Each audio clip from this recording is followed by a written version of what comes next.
wengine wametuita takataka, si ndio? Wengine wametuita ati ile biashara tunafanya na nguo ya watu wa maiti. Lakini mwaka huu tarehe 9 mwezi wa 8 kiburi itaisha, madharau itaisha.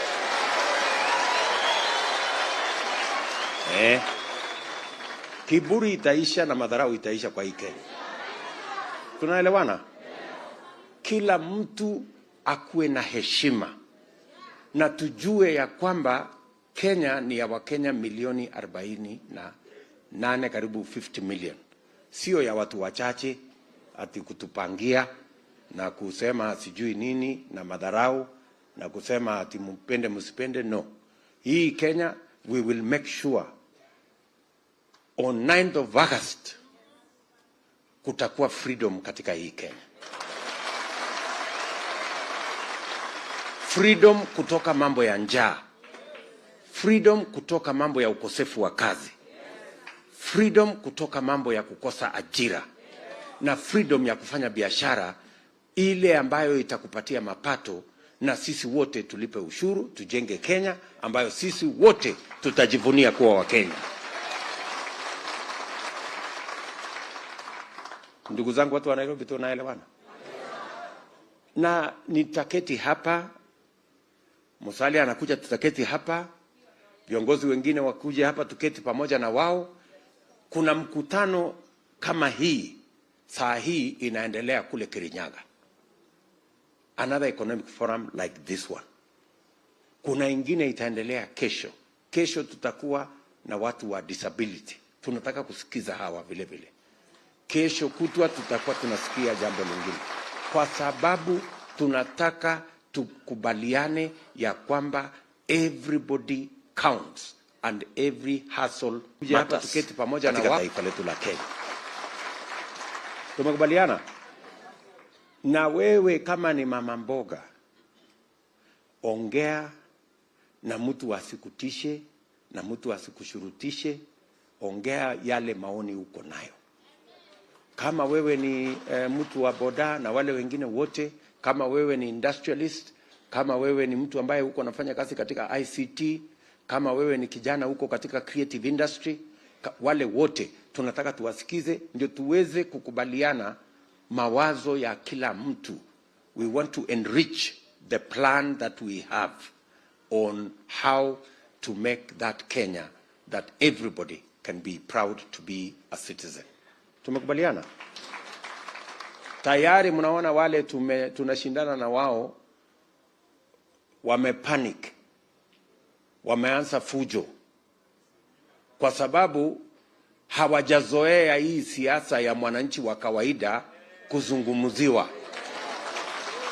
Ndio unaona, kwa sababu hawana agenda na hawana plan, hawataki sisi tupeleke agenda yetu kwa wananchi.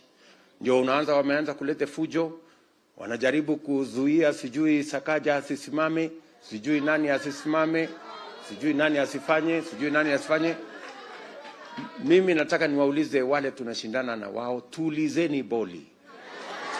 Mambo bado. Si ndio?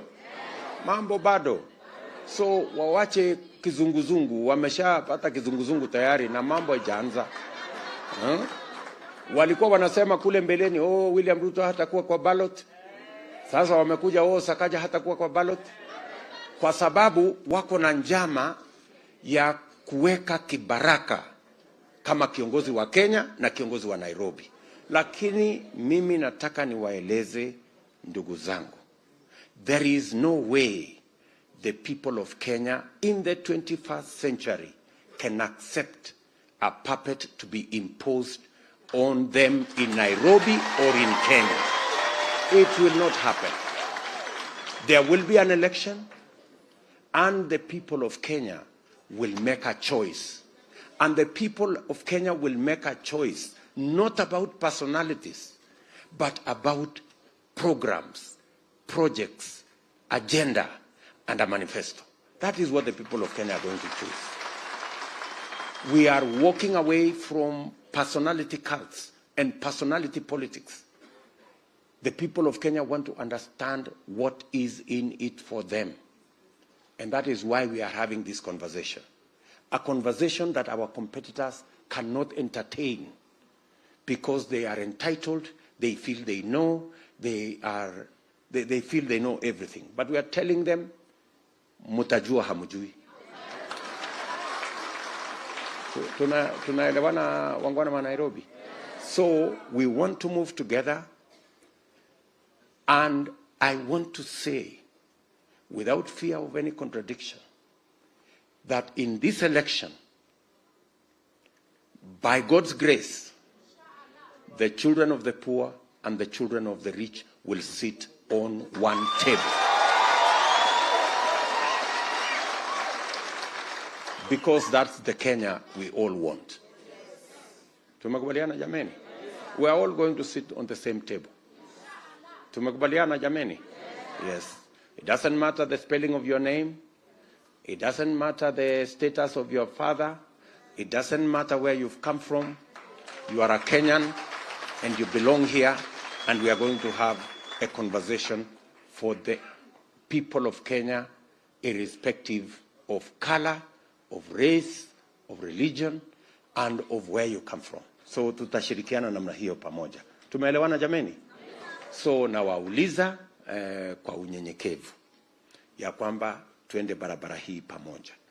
Na mimi pia nataka niwaulize wenzetu wale tunashindana na wao. Tafadhali wacheni fujo.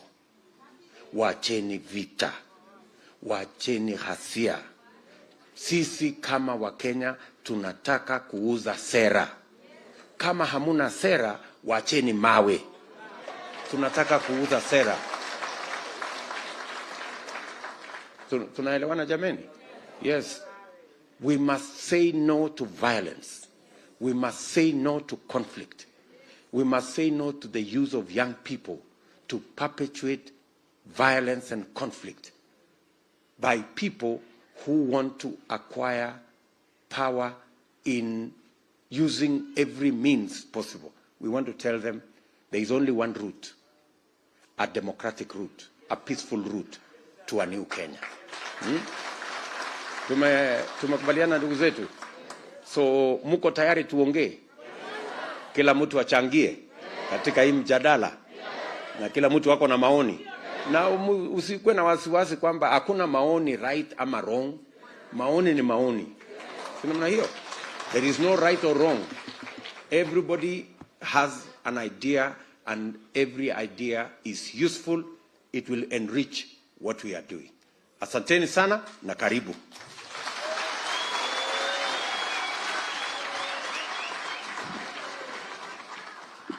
Asante sana, Your Excellency. Si hiyo network imeingia sasa? Frequency tuko sawa? Hiyo rada ni safi? So wasema uongee vile unataka. Hata kama ni Kiluya ongea.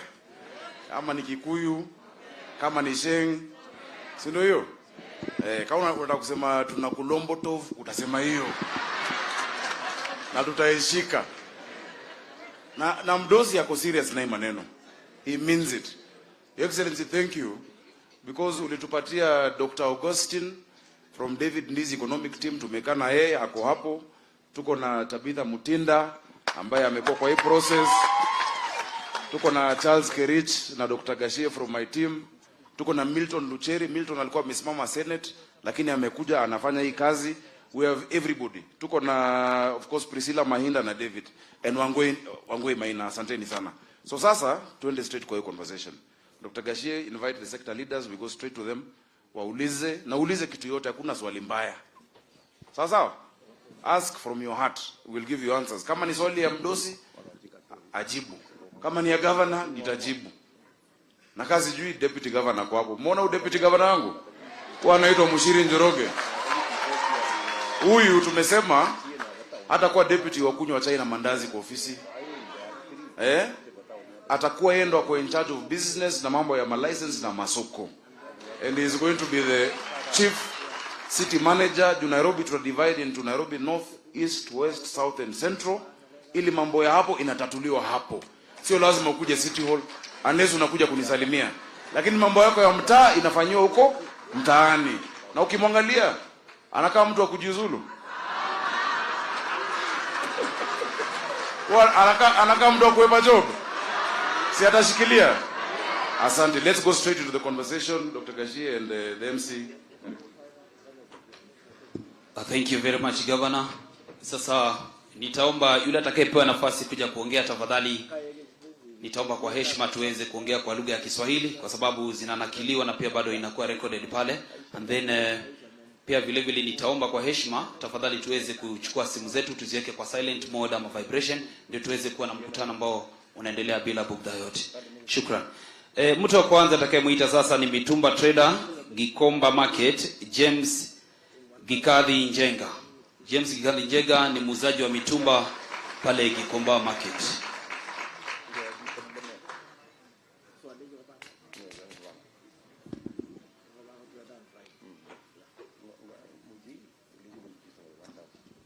Bwana asifiwe. Bwana asifiwe tena. Asalamu alaikum kwa Waislamu wenzangu.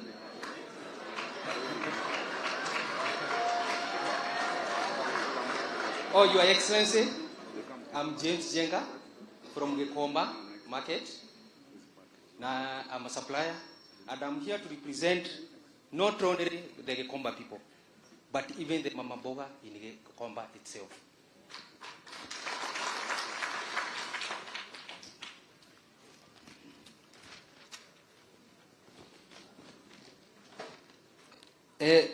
Mutuba secondary close is a fundamental sector that uplifts.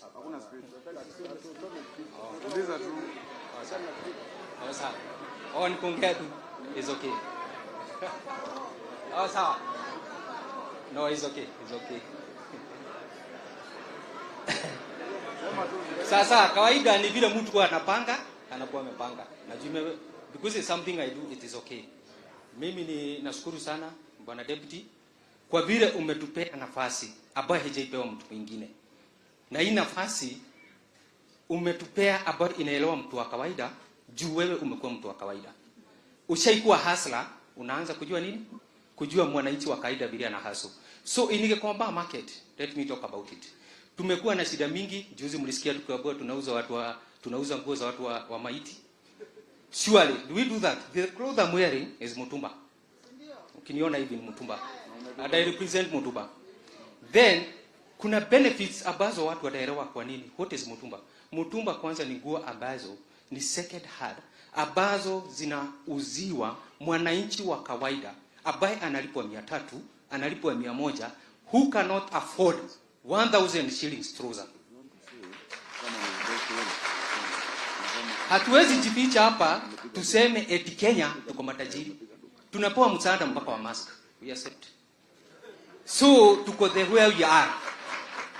Na naomba ile kitu iko wanabiashara wenzangu. Nikiangalia hapa naona wote ni madugu na madada. So the point is, pale niko pale Gikomba, tumekuwa na shida kadhaa wa kadhaa ambazo ningetaka kukwambia leo Bwana Mheshimiwa. Tumekuwa na shida moja. Tax zetu, tunalipishwa ambazo hata hatuambiwi, we are not told. We are just told ukienda kuclear container yako. At my due one container income clearance tax, it is 1.5 million. Can you count per month we give the Kenyan government over 1 billion? That's 1 month. Leave alone counting, kuna matatu imekuja, imenunua mafuta, imekuja hapo. Leave alone kuna all those sectors zile za mama boga amekuja ameuza hapo. You get my point? Then we have the other thing. Wanabiashara kawaida mmekuwa tukijua tunapitia shida nyingine ya Gikomba inachomwa. Ambayo moto hatujui, unafikiria? Tunasikia tu. And on my point kuna one issue. You feel pain. There is one, nilipeana example. One CCTV camera inakuanga imepoint barabara moja hivi. But that one night ilichomwa ilikuwa imebadilishwa. So who controlled it? Yes. So definitely there was someone who knew how to do that thing, not to be seen, evidence to be. And watu wamekuwa kidharau Mutumba. Na ndio nilikuwa nataka kwanza kuelezea kuhusu kazi yetu ya Mutumba. Kazi ya Mutumba kuna kitu watu hawajaielewa. Sio tu nguo eti ni imetumika bahari. Like in Europe or China wako na summer na winter. Sisi ambayo hatuna. We are blessed we don't have. So sasa ile mtu kwa duka zao sasa ile wameshauza winter, it is winter time, ikiisha wanakuwa na summer time. Hawataweka hizo vitu kwa duka zao, wanazipack. That is also what we call second hand. Not necessarily eti imetumika, no. So hiyo nataka kuemphasize kwa watu wengi. Then we have the other issue. Tumekuwa watu wa Gikomba sana wanaharasiwa of late. Wamekuwa vijana wetu wale hata wanauza nguo wanakuja wanaharasiwa kwa stores. Store unakuta mara hii kumebomolewa. Tunabua barabara inapita hapa. Hatuoni barabara ikitengenezwa. At least let them recognize us. Let them recognize we are Hassas, we are Kenyans. That's it. Alafu kuna point ingine I was emphasizing on. Kuna hii point ya watu wa Gikomba wanakuta vitu zao wengine zimechukuliwa usiku, zimeibwa. Juma keki inakuwa ni stores at which are open. That's it. Na the major thing ni tukue na soko ambaye the watu wa Gikomba wenyewe wameprotectiwa.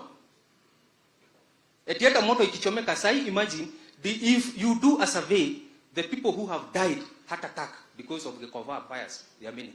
Ama watu wengi wanajua hivyo. Watu wale wamekuwa wamefilisika ni wengi. That is a major problem in Gikomba market. Alafu kuna vitu zingine tungetaka kusuluhishiwa.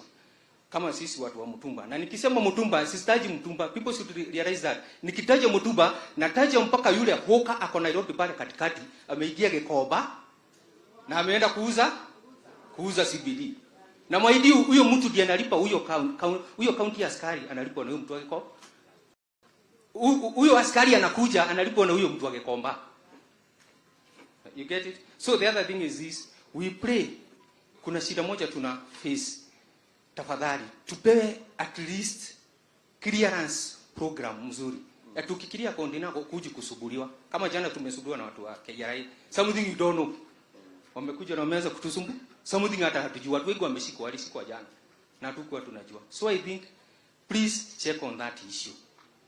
That's another thing. And my dear, can we check when we check of Mutumba? Umeongea vizuri kuhusu nguo na Mutumba. When they check about Mutumba, can they check not only about second-hand clothes? Can they check first the income to the government? Then they check the employment. It offers direct 2 million. It offers direct 2 million. 2 million people, Kenyans. Then indirect, it offers over 10 million. Indirect. Leave alone the banks. These banks we are told. How many banks are open in Gikomba? We have over 10 banks because of the money circulation in Gikomba itself. We have the matatu sector. For the matatu sector, all those matatus, if no work in Gikomba, like if you check it during the times of COVID, there were no matatus at all in Gikomba. Even the Muheshimiwa, I think Muheshimiwa Robo can tell, there were no matatu coming there. What do you mean? So there was no fuel. People buying the fuel. Why? Because they use matatus to bring those traders.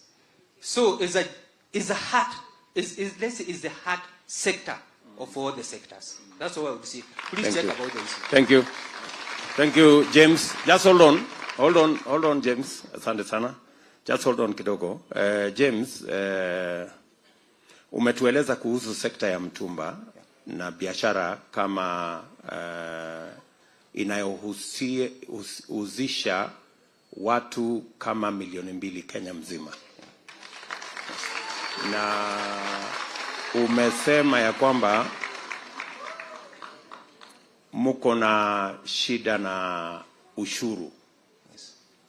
Karibu mheshimiwa. Uko na shida na ushuru. Yeah. Mnalipishwa container moja 1.5 milioni. Yeah. Shida ni gani hapo kwa kulipa ushuru? Shida kwa kulipa ushuru hatukatai. Shida inakuanga inapadishwa. Unajua most of us tunafanyaga na loan. Unaweza upewe loan na bank ama sako inaenda inakupea ama silo inaenda inakupea loan. Sasa this time uliacha ni 1.5. Useme uende kesho uklie unapewa 1.7. Why you get 40,000? You see? So mungependa hiyo ushuru iwe predictable. Yeah, Inajulikana ni pesa ngapi. Exactly. Yeah. Haya. Pia umesema mahali pale mnafanyia hiyo biashara yenu mara nyingi inashika moto, mnapoteza mali yenu, mnaenda hasara. Mungependa soko ijengwe upya ama ungependa, what is your suggestion? Mungependa nini ifanyike? My suggestion is this: before hata ipagwe ijengwe, you come to us, tukae chini, juu sisi ndio we know the Little Gikoba owners, the Little Gikoba people, then we sit down, we see the solution. Is it okay? Yeah. So nakubali. Mimi najua ya kwamba ile shida mko naye ni kwamba mnaogopa ya kwamba soko ikijengwa pengine nyinyi hamutapata, pengine watu wengine watakuja. Yes. Alafu there's one thing, kuna mfano imepeanwa hapa na our governor wetu nzuri sana. Just a simple question: umeenda mama yule anafungua nguo pale, umempeleka 4th floor, itamsaidia na nini? Nani atapata 4th floor? Yes. Hakuna.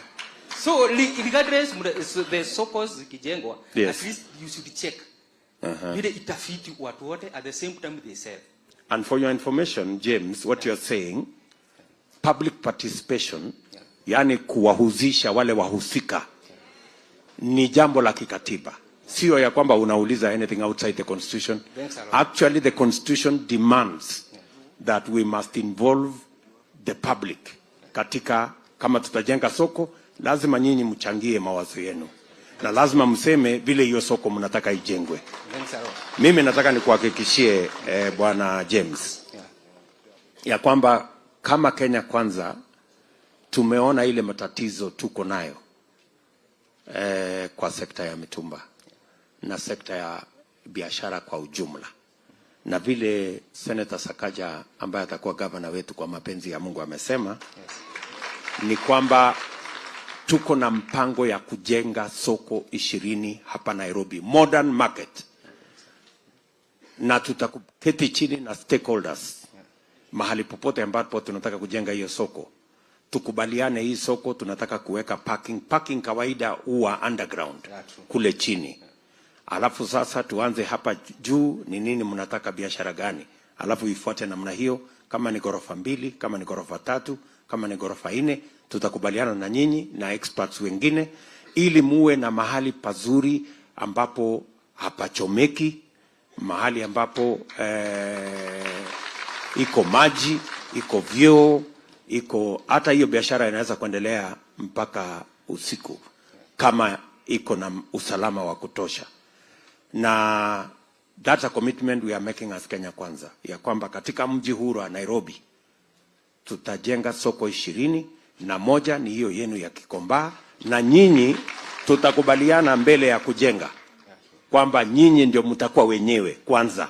Those people who are there now will be the beneficiaries, number 1. Alafu tutajenga hiyo soko kwa njia gani?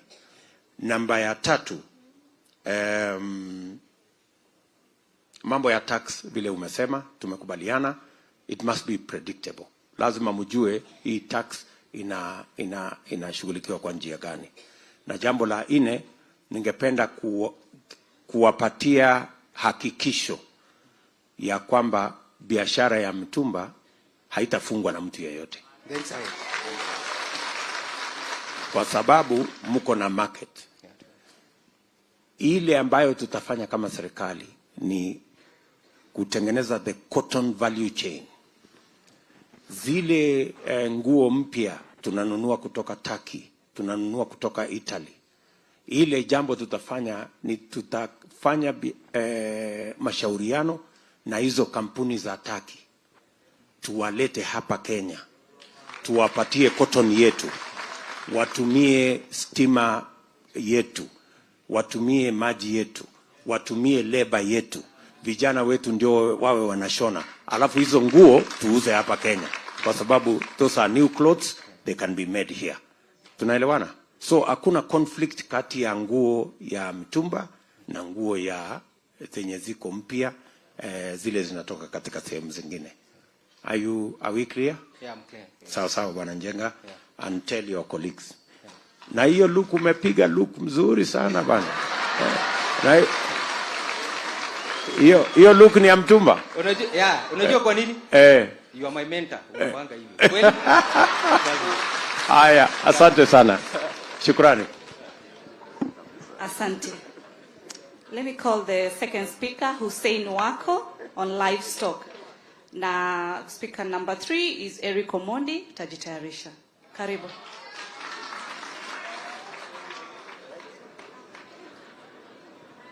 Hamjambo wana wa Nairobi.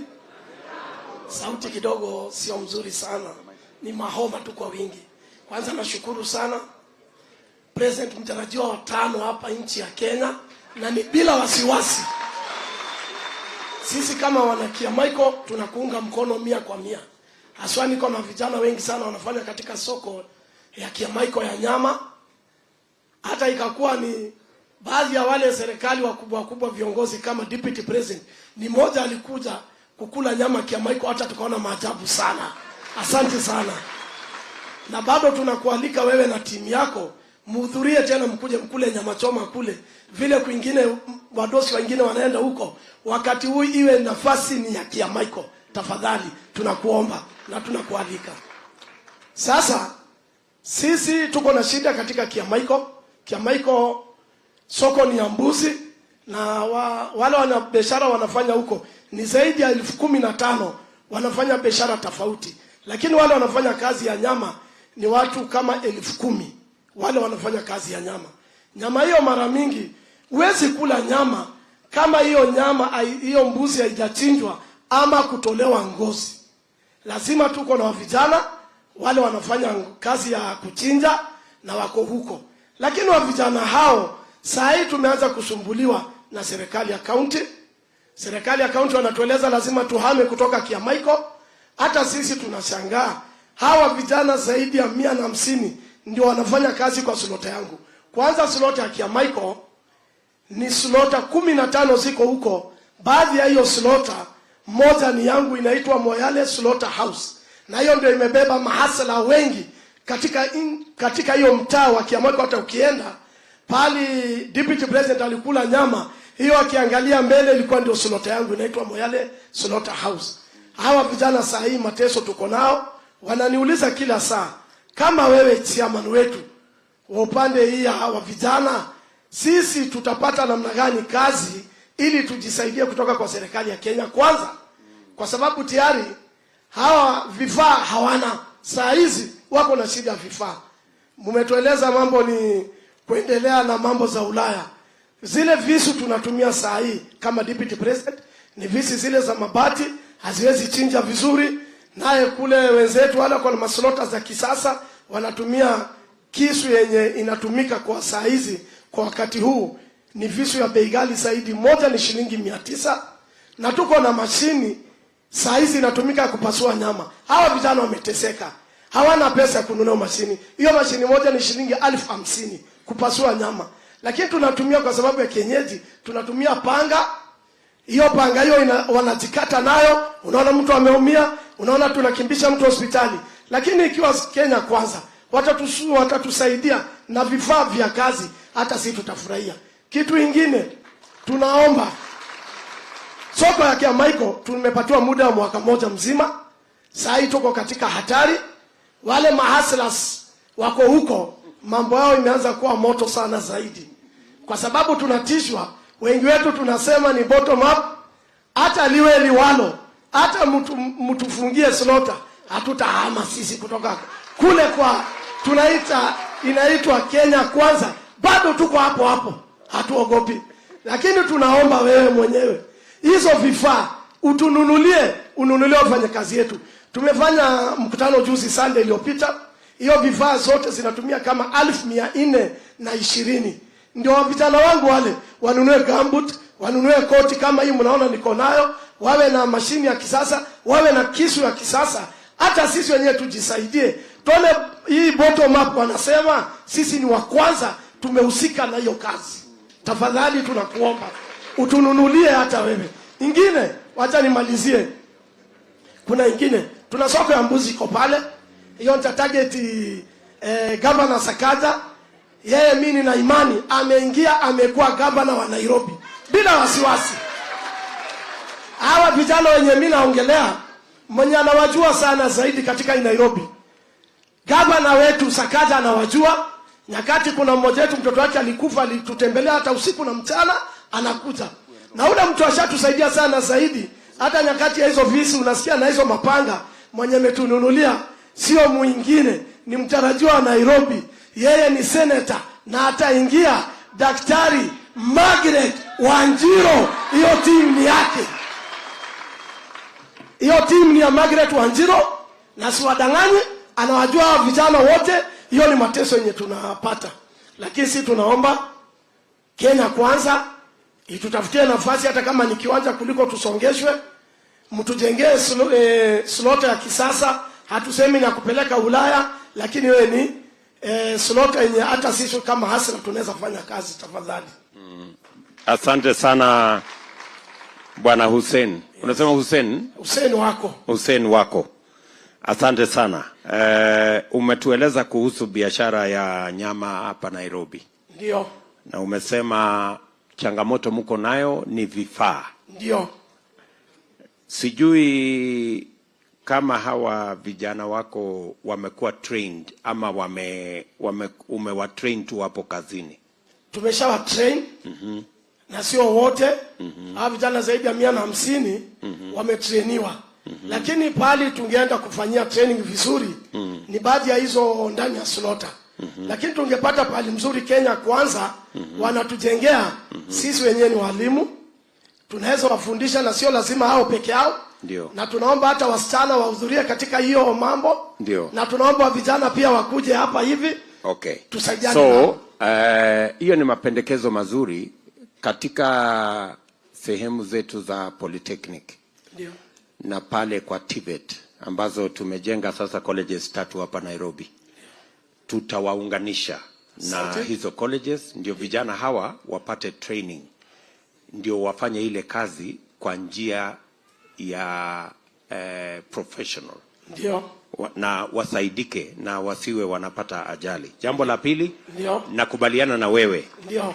Ya kwamba hata katika sera yetu ya serikali tatizo tuko nayo kwa sasa ni zile visu ambazo tunatumia. Ndio. Kwa sababu inaharibu hata ngozi. Ndio. ya mbuzi. Ndio. Ama ya ng'ombe. Ndio.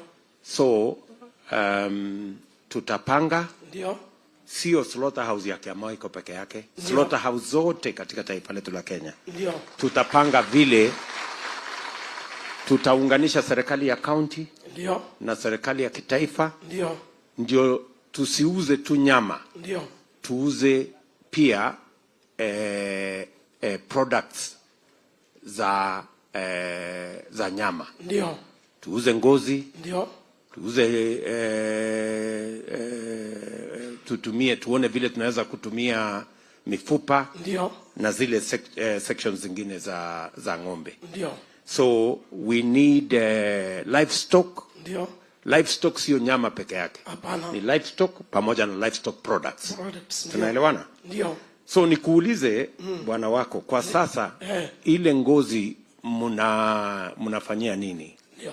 Kwa saa hizi ngozi, wacha turudi nyuma kidogo. Nyakati ya Kibaki tulikuwa tunauza ngozi zetu bei mzuri. Ilikuwa inatoka shilingi 320. Lakini wakati huu hata si inatushinda. Ngozi ya Kiamaiko tunachinjanga mbuzi kuanzia mbeleni 4,000 ama 5,000, na wakati huu tunachinja mbuzi kama 2,000. Hiyo ngozi tumefungiwa pahali ya kupeleka ngozi. Kule Tanari wote wanasema hawana haja na ngozi. Saa hii ngozi ya Kiamaiko tunaweka juu ya lori ya City Council, inaenda kutupwa kule Mukuru. Kwa siku tunapata hasara ya ngozi shilingi 1,900 Kiamaiko nakosa per day. Sio kwa mwezi, kwa siku. Ndio hasara imetupata sana zaidi, na tungependa serikali ya Kenya Kwanza itusaidie, ifungue hiyo sekta ya ngozi, kwa sababu wa vijana kama 300 400 waliofanya hiyo kazi saa hii hawana, wamerudi tu kwa nyumba wanakaa kwa sababu hiyo kazi ya ngozi imeisha. Bwana wako. Ndio. Hiyo shida ambayo umesema Ndio. ya ngozi kukosa soko. Ndio. Tumeelezwa sehemu nyingi. Kajiado tulikuwa. Ndio. Wajia tulikuwa. Ndio. Mandera tulikuwa. Ndio. Na sehemu hizo zote iko shida ya ngozi. Ndio. Kama Kenya Kwanza tumesema ya kwamba hiyo sekta ya leather ndio tutaipa kipaumbele. Asante. Tutawapatia visu ya ndio kutumia ndio msiharibu ngozi. Kabisa, jambo la kwanza. Jambo la pili, ndio tutawapangia soko ya ngozi. Ndio. Tayari tuko na sehemu ambazo tumepanga kujenga tannery. Ndio. Kwa sasa tuko na tannery moja hapa Athi River. Ndio. Tuko na tannery nyingine kule kule Narok. Ndio. Na tunapanga kila county mahali kuna kichinjio. Ndio. Tutahakikisha ya kwamba kuna tannery. Ndio. Nataka ujue bwana wako ya kwamba kwa sasa ndio tunaagiza karibu viatu milioni 22 kila mwaka. Ndio. Na hiyo viatu ndio inatumia ngozi ya ng'ombe ya watu wengine. Ndio. Lakini ngozi yetu ndio tunatupa vile umesema. Ndio kule Dandora. Tutabadilisha. Ndio. Sasa hizi viatu tunanunua kutoka nje, tutaanza kuzitengeneza hapa nyumbani. Asante sana. Kwa hivyo tuko na mpango mkubwa ya hiyo leather industry, leather products. Ndio. Na ndio sababu kubwa tulijenga reli tukapeleka mpaka Naivasha kwa sababu tulikuwa tunataka kutengeneza textile and leather industry pale Naivasha. Ndio. So nimekusikiza kwa makini bwana wako. Ndio. Na tutatembea pamoja. Asante sana. Sawa sawa. Mimi nashukuru. Asante sana bwana wako. Tafadhali tunakukaribisha. Haya, na nitakuja Kiamaiko kula nyama. Kiamaiko kuja ukule nyama. Asante. Utanikuta hapo hapo. Haya. Wewe na timu yako, sio wewe peke yako. Haya, nitakuja na jeshi. Asante sana. Okay. Haya. Haya. Eric Omondi, na nitaomba tafadhali wale tunapata nafasi ya kuongea, let's not put politics in issues concerning county kindly. Tuongee mambo yanayohusiana na county, tuachane na politics kwanza. Politicians wenyewe wako hapa. So wewe ongea mambo ya county, uachie waheshimiwa. Shukran sana. Bwana Chief Asla na maasla wenzangu, habari yenu wote. Mimi kwa majina najulikana kama Eric Omondi, lakini jina ya mtaa ni Mandos. Hapa leo nataka kuongelea kuhusu gundu. Najua wengi wetu tutastuka na jina kama hiyo, lakini ile sekta niko ya garbage collection kwa mtaa sisi tunaita gundu. Bwana Chief Asla, hii ndio sekta imeandika vijana wengi kabisa per ward hapa Nairobi. An average of 200 youths per ward wako employed kwa hii sekta yetu in different categories, but we can do better. 200 per ward equals to around 17,000 in Nairobi alone. But this department iko capable kuandika more than 600 youths per ward. How can we do this? Ya kwanza, most of the plots in our area ziko on different settlements. Kuna zile nyumba za mabati, kuna mabuildings za mawe floor 10, floor 4. Zote zinatolewa na design tofauti na watu wenye wanaenda kutoa hizi vitu. So kama county, Mr. Sachs, sasa unaingia, unaweza tafuta vocational training ya vijana from different sides. Ile takataka inatolewa Kasarani si same na yenye inatolewa Kayole ama yenye inatolewa kwa soko. So tunge prefer on that sector hiyo saa kutoa tukuwe na skilled youths wajue vile wanatoa hii takataka mpaka customer relationship. Hata kama itabidi ni basari ama nini, vijana wasome wajue story. Then when takataka ishatolewa imefikishwa chini, hapo ndo sasa msukosuko inaanza. Wala ndo kwa hiyo field watakwambia mnaitwa kudhora. Kudhora ni hiyo kusort, kuziseparate. Utaweka plastic kando, utaweka chuma kando, utaacha takataka kando. This sector inaweza employ even more youths when well facilitated. Tuko na machines zenye sisi tunaziona tu kwa TV, zingine China, plastic shredders, pressers. Once hao vijana wanaweza patiwa hii maarifa kama ma CBO ama ma self help, then wa provideiwe na hizi machines, even if ni kwa start. Tunaweza mwoni kila constituency itakuwa na plant yake kidogo ya hizi machines za ku recycle plastic, za chuma, za chakula ya nguruwe na nini, ya kila kitu. Then challenge nyingine wanapata after washazi sort, washabaki nazo, we have lack of space in our wards. Most of the areas in our wards zilikuwa za county were all grabbed.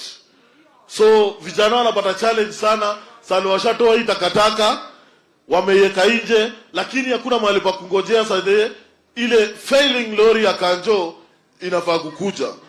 Na ita failing lorry kwa nini? Sisi tumekuwa hii sector na daily tunaambiwa enda city hall, lipa tax, lipa NEMA, lipa kila kitu. But when it comes time for collection, the lorries always fail.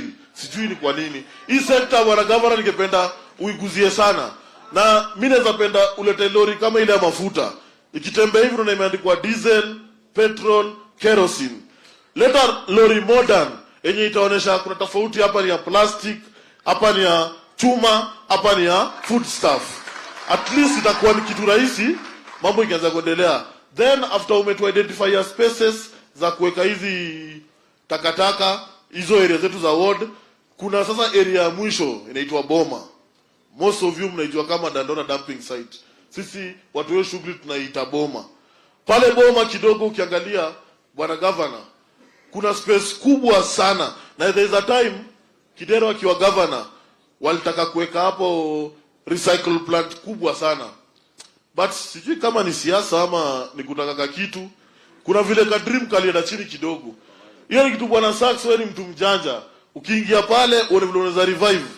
Recycling plant pale Boma inaweza andika a minimum of 3,000 youths. Hiyo tulipiga research watu watakataka wote na tukaona. Na tuliona hiyo ni one of the things that tusaidia sana hapa mtaani. With those few remarks, I'm ready for your questions.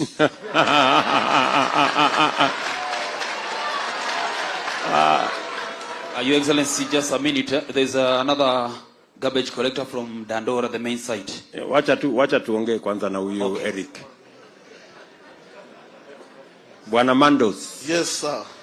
Sasa karibu sana katika hii mazungumzo. Shukran. Na asante sana, umetueleza vizuri mambo ya waste management ya Nairobi, especially garbage management ya Nairobi. Yes. Na umetueleza kutoka mahali garbage inatoka, kudhora ile kuifanya sorting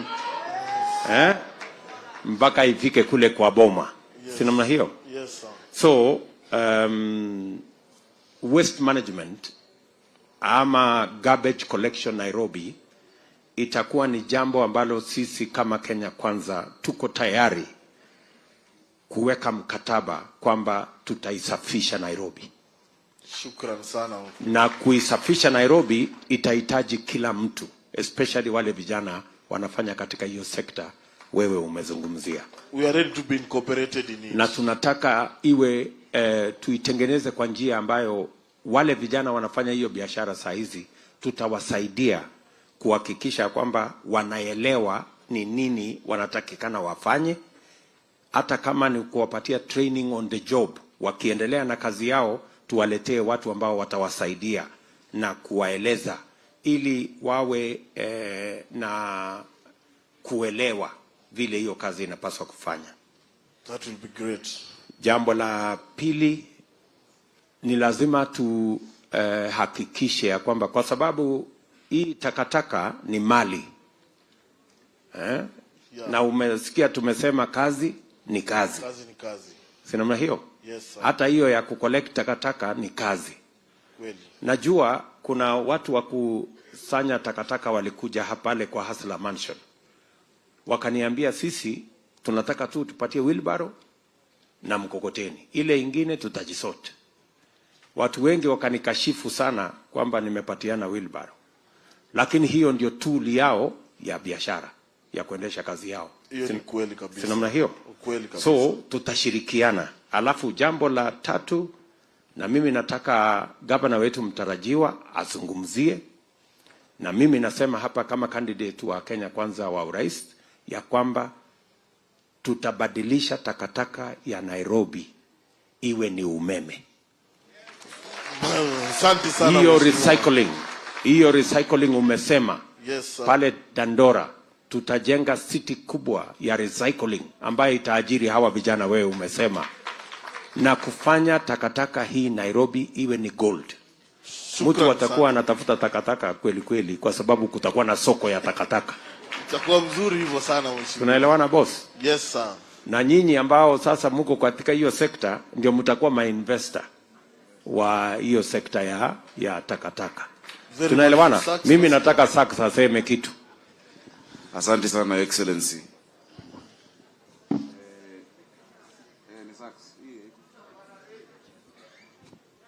Asante sana Your Excellency. Vile nitasema na nipoa huyu chea anajua mimi naitwa Saks. Ndio hivyo. Hao vijana wananiita vile niko tu. Hii kazi ya garbage iko na do mingi sana. And that is why those trucks fail.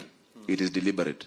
Juu maziwa kuna mabigi wametengeneza makampuni. Sisi tuko na ability, ile kazi mingi inafanywa na mavijana, au ile kitu wako nayo tu ni malori na hizo makrane. We are going to change how we structure hiyo kazi ya kuchukua takataka. Story ya D, hata nimefurahi sana kambi yako hapa Mheshimiwa Gakuya, tulikubaliana for once that the political goodwill ya kutengeneza recycling plant iko. Huko mbeleni watu walikuwa wanataka kukatiwa maziwa. Vile umesema ni ukweli. As we don't want any cut from it.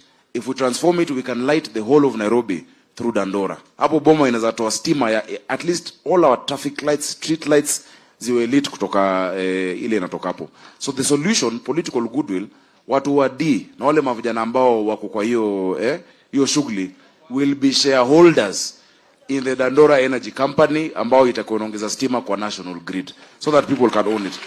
Excellency, wacha pia nigusie tu haraka. Kuna vile wako wamesema Hussein na tutafanya na nyinyi by the way. Kitu kingine kubwa kia Michael tumesema tutadu ni hiyo perimeter wall ambao ni muhimu, na pia tenda za nyama kwa serikali. You can get tenders to supply meat. Nairobi tumesema we are going to do a school feeding program kwa shule zetu zote 209. Part of it will be you supplying us with meat for our children to be able to get hiyo mambo ya visu na vifaa. Your Excellency, on your hustler fund tunaongeza kama county government ya Nairobi every ward, na uangalie MC wako vizuri na umjue 50 million shillings per ward comes to 4.25 billion mavijana na kina mama waweze kufanya biashara. So kama nikia Michael, hizo visu na magamboots na nini zitatoka hapo. Finally, hii nare ya Gikomba, hiyo nare tunajua shida yake pale imetoka. And I want our president to hear. Kuna watu wanatembea Nairobi wanasema wako na title deed ya Gikomba. Najua hiyo title deed wanaeka nare wanachoma ndo wasongeshe watu. We want Your Excellency to help us declare the 16 acres of Gikomba is public land. Wala wanatembea na hiyo title waache kuchomea watu wa Gikomba ili ati wawasukume. That cannot happen. Na hapo tutawatengenezea fire station hapo Gikomba. Kidero had bought this small quad vehicles za maji zikapotea. We have to bring it back because hamwezi chomewa kila siku. Thank you very much, Your Excellency. Nakubali kabisa vile Saks amesema hapa. Vile Saks amesema. Si ndio? Ndio hivyo. Vile Saks amesema. Yaani Saks amesema sio?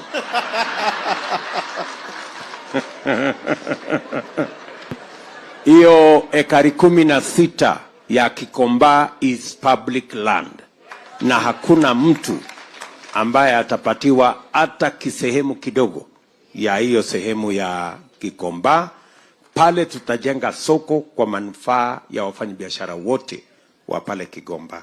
Na umesikia Mandos, vile ndugu yetu Saks amesema kwamba hiyo dump site ndio tutatumia kulight Nairobi. Street lights na zile lights zote ambazo zinahitajika za public tutatumia takataka kutengeneza umeme, na tutatengeneza company kubwa ambayo itahakikisha kwamba hiyo kazi inafanyika. Pale nyuma there was no political goodwill, but I want to tell you the government of Kenya Kwanza, both national and county, will make sure that that happens in Nairobi. Kulikuwa na watu wengine walikuwa wanajaribu kutoa hiyo dump site hapo wapeleke mahali pengine, kwa sababu walikuwa wanataka kugrab hiyo ekari 80 hapo. Lakini we are going to do the factory pale, na tutaweka pale investment ya kugenerate energy kutokana na hiyo takataka. Sawa sawa. Na vijana wale wako pale wajue ya kwamba wao ndio watakuwa stakeholders wa kwanza wa ajira, na shares katika hiyo company itakuwa pale. Hiyo ndio ya maana zaidi. Sawa sawa, asante. Shukran sana. This one comes from Dandora, the main site.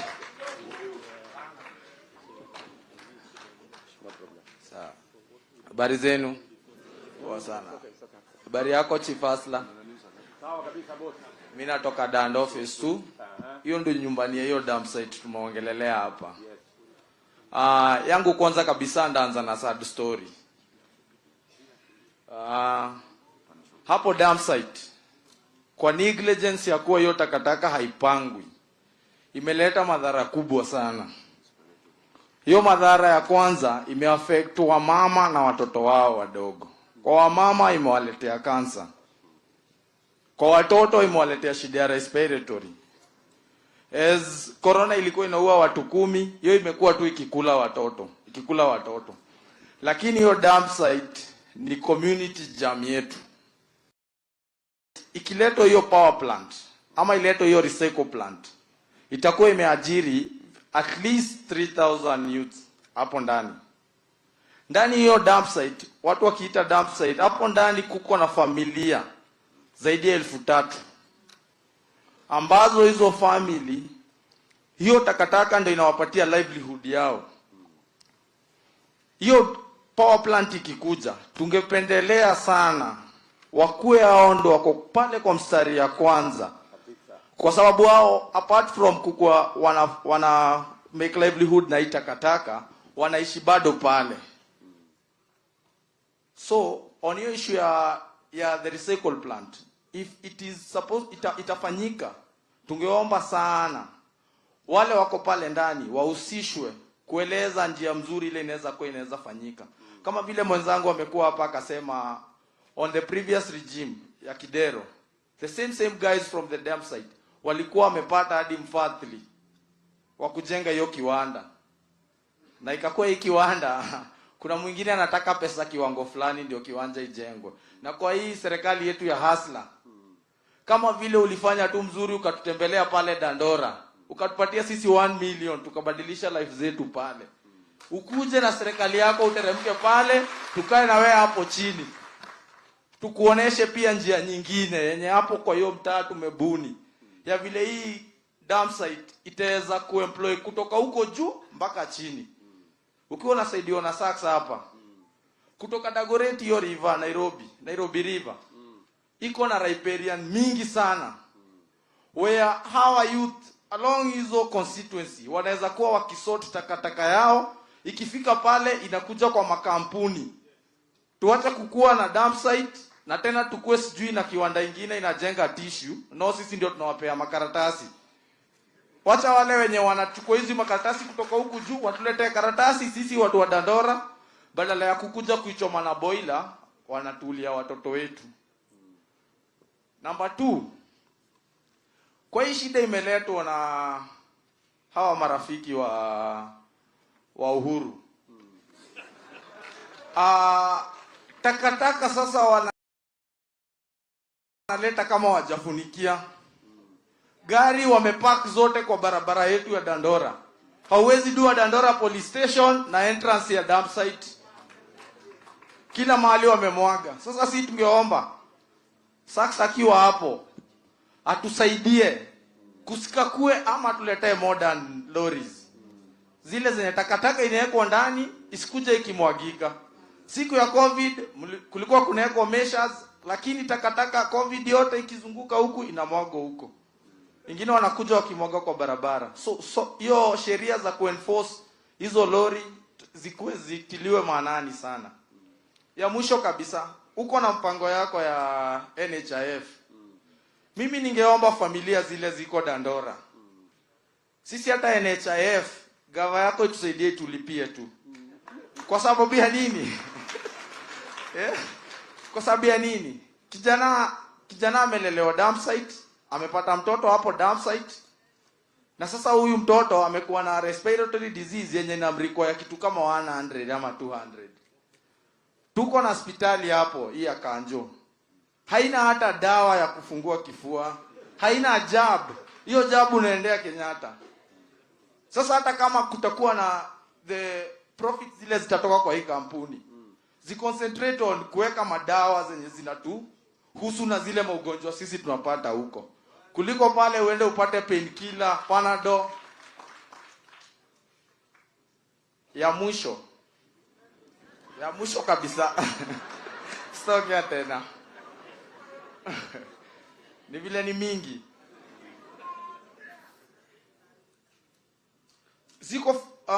Tuko at least 300 to 400 citizens wanaishi Embakasi North.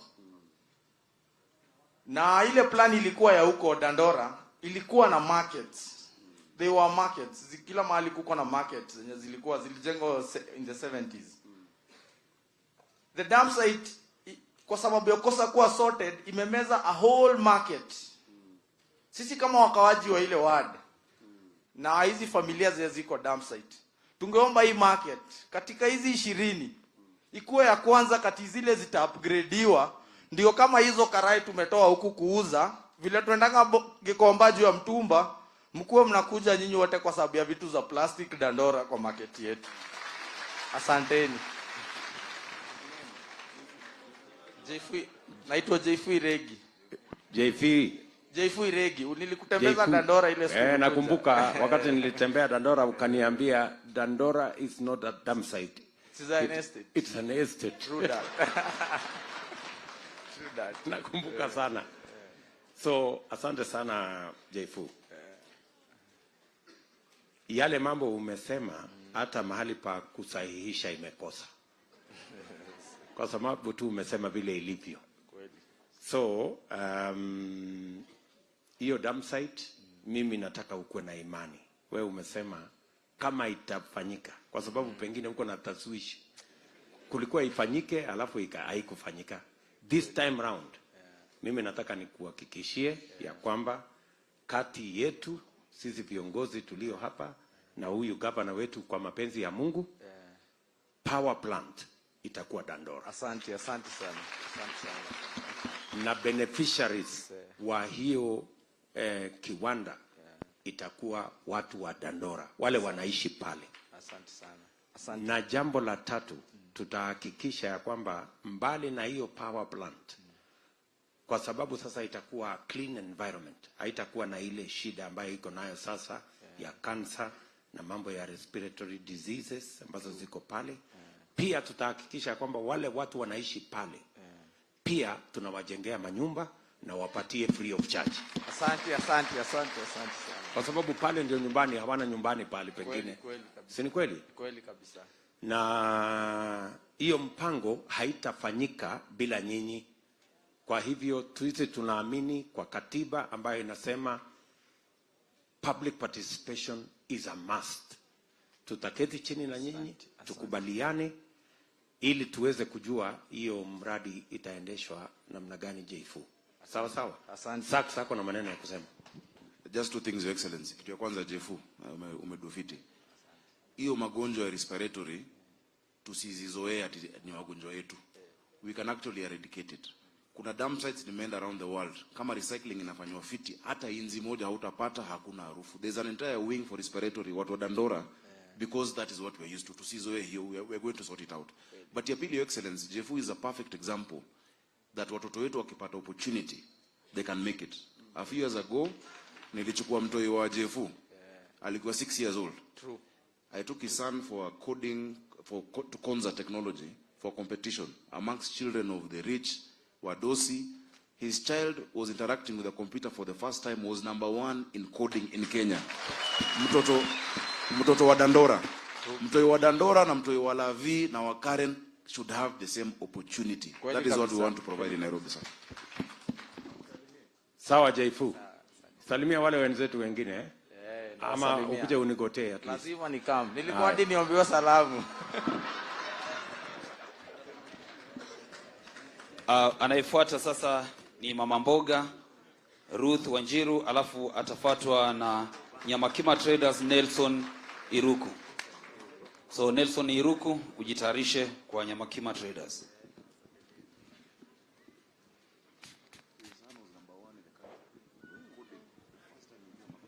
Your Excellency na honorable members hao wengine wote, habari zenu asubuhi. Kwa majina naitwa Ruth Wanjiru Ngari, nimetoka Mudhurwa Market. Mimi ni Mama Mboga huko Mudhurwa Market. Tunafanya kazi huko Mudhurwa Market. Barani tulikuwa tunafanya kazi vizuri, tunajitafutia chakula, lakini sasa maisha imekuwa gumu. Jumbarani tulikuwa mtu anachukua kazi asubuhi, unauza alafu unalipa mwenyewe kazi. Lakini sasa kama miaka 3 hivi maisha imebadilika. Unaenda na kazi. Sasa wamama wa mboga na maanisha mpaka wale wamama wako na mahoteli hapo, wale wamama wanazunguza vitu huko kwa soko. Tunaenda unachukua pesa ya Sairok asubuhi, unachukua kama ngiri 5 ama unachukua kama ngiri 3 kulingana na ile kazi unaenda kununua mzigo nayo. Unaweka chini, unatafuta na mwenyewe anakuambia ikifika afternoon pesa yake iwe kwa mkono, hiyo ni pesa ya kazi. Sasa sisi tuko na shida sana hapo Mudhurwa juu hatuna pesa ya kufanyia hiyo biashara zetu vizuri, na kazi iko chini sana, maisha iko juu. Unatafuta pesa ya kulipa mwenye hiyo pesa umechukua, hata inashindikana kabisa. Mimi hata niko na shinda moja nilikuwa nao na hapo kitambo, niambia Your Excellency, hiyo shinda nilichukua pesa ya mtu ngiri 5. Nikamlipa siku ya kwanza hiyo 500. Siku hii nyingine akakuja tu asubuhi mapema, hata kaja sijafungua kazi na mzigo ililala hapo. Akaniambia fanya hivyo, nikamwambia bado sijauza. Akaniambia hapana, fanya hivyo, tumeongea pesa yangu ya kazi lete kwanza 500. Nikampatia hiyo 500 na nililipa hiyo 500 kama mwezi moja. Na yeye saa ile nilienda nikamwambia sasa hii mambo imenishindi juu nimekupea karibu pesa 15,000. Akaniambia yeye hajari, labda anifuata mpaka kwa nyumba, na hivyo ndio alifanya. Akachukua TV yangu akaenda nayo, hiyo ni kitu hata inaniuma sana. Akaenda nayo ajiripe hiyo. Watoto sasa wakaanza kulia, hawana kitu ya kuwatch, hawana nini, na nishinda nilikuwa nayo Your Excellency. Alafu hiyo ingine, kuna wamama wanapika huko kwa hoteli. Wanapika huko kwa hoteli, wanatumia maji ambayo hatujui inatoka wapi. Kwa masoko yetu hakuna maji, na sisi hiyo maji ndio tunatumia tu ya kukunywa. Hakuna maji chafu safi. Sasa ningeomba hii serikali tarehe 9 mwezi wa 8 tukiingia, wewe Hasura, chifu wa Hasura, utusaidie kwa masoko yetu, utuletee maji. Kwa biashara zetu ututegee kiwango ya pesa, ila tutakuwa tunafanya kazi nayo kama wamama, kama wanabiashara huko Mudhurwa. Tunajisimamisha kwa familia zetu sisi wote.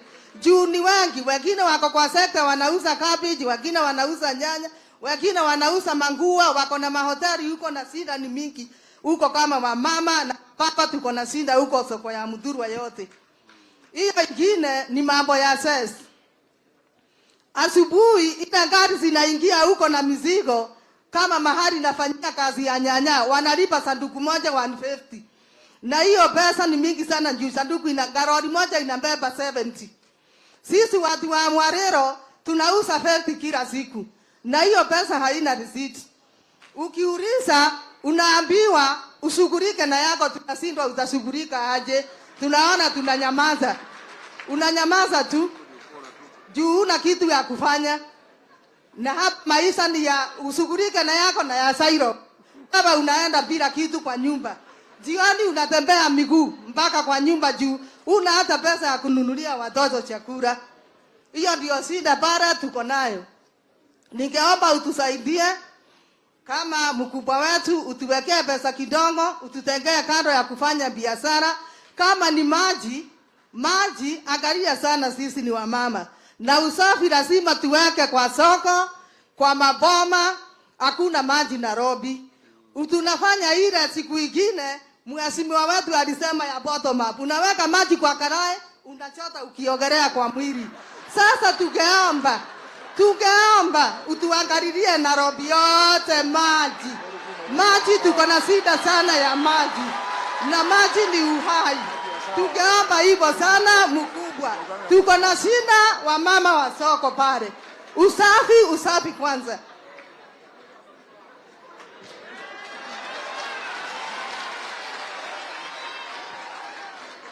Mama Ruth. Asante sana kwa yale umesema. Asante. Umetuguza sana. Kwanza pale soko umesikia tumesema hii Nairobi. TV. Vienda.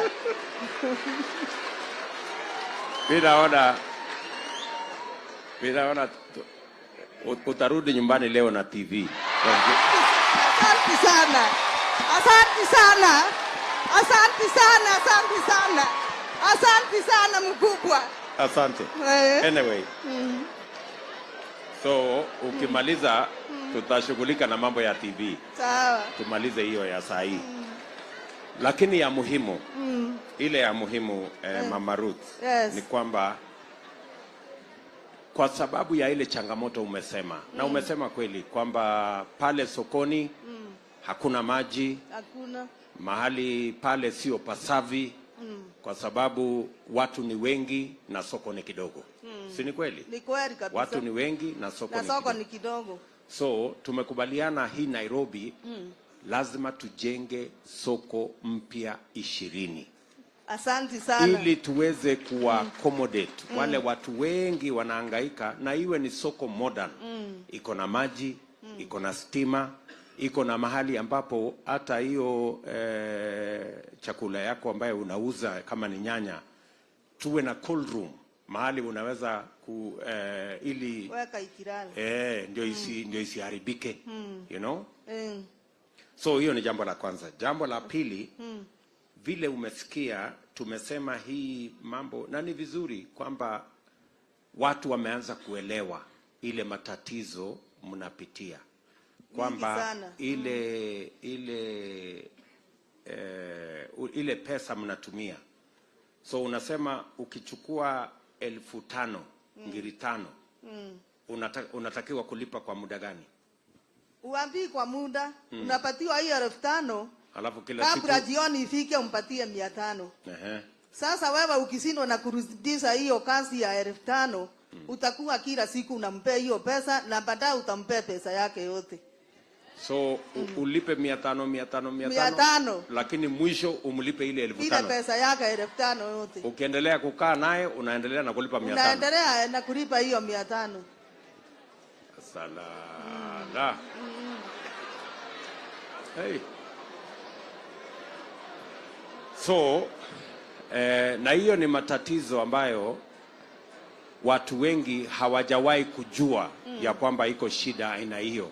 Na hiyo shida sio kwa soko yenu peke yake. Tulikuwa pale Kiserian, shida ni hiyo. Tulikuwa hapa soko ya Ruaka, mambo ni hayo. Na ni mambo ni hayo katika masoko zote Kenya. Ukisikia Kitale, ukisikia Busia, kila soko iko na hiyo matatizo. Tumesema hivi kama serikali ya Kenya Kwanza, tutaweka hazina maalum, pesa ya serikali. Soko kama hiyo yenu, tukiungana na county government ya huyu ndugu yetu, tutakuwa na pesa pale kama ni milioni 50 ambayo mtakuwa mnakopa na mnalipa 5% in 1 year baada ya mwaka mmoja. Asante. baada ya mwaka moja. So hiyo ngiri 5 baada ya mwaka moja utalipa ngiri 5 na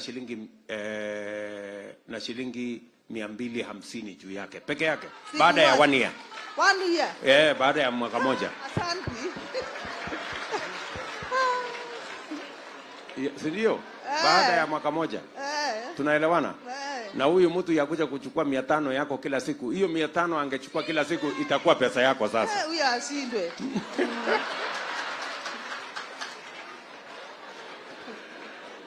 Na ndio unasikia tumesema ya kwamba tukisaidia hawa wafanyibiashara wadogo na pesa ya credit mzuri, tunaweza kuongeza mapato yao karibu shilingi 300-400 kila siku. Wanaweza kuwa na faida juu ya ile faida wanapata kwa sasa. Alafu jambo la mwisho ni ile cess umesema na bei ya chakula vile vile. Sisi tumesema kama serikali ya Kenya Kwanza tutahakikisha kwamba tunapunguza gharama ya chakula. Tutawasaidia wakulima wetu. Ile bei mnapata nayo chakula saa hii ndio muweze kuuza pale sokoni. Tutawasaidia wakulima wetu wazalishe chakula zaidi, na tuwasaidie na mbegu, tuwasaidie na mbolea, na tuwarahisishie hiyo kazi. Ndio chakula ipike pale ikiwa bei nafuu. Ndio sasa mnaweza hata kuuza na nyinyi kwa bei nafuu, ndio kila mtu aweze kulisha familia yake hapa Nairobi na sehemu zingine za Kenya. Tumeelewana Mama Ruth? Tumeelewana, nimeshukuru. Nimeshukuru So hiyo ingine ya TV si utaniona kando. Alafu nimeshukuru, kuna wakati uliita mama mboga huko Mudhurwa, tukaletwa na Madam Cecilia. Ndio. Na ile toka ulitupe. Ulisema na mdomo yako. Yes. Kukula nyama, msiende kukula chapati, weka kazi. Yes. Ndio sasa. Siwazi. Kukuja hapa tunafanya kazi hiyo kidogo. Okay. Siendi kwa hiyo Sairo. Asante sana. Asante. Okay mama. Asante sana Mama Ruth. Nakumbuka Mama Ruth, ni kweli kuna wamama wa Mudhurwa walinitembelea na nikawashughulikia kiasi kidogo. So sasa hiyo hamtakuwa mnakuja kwangu, sasa pesa itakuwa inakuja Mudhurwa.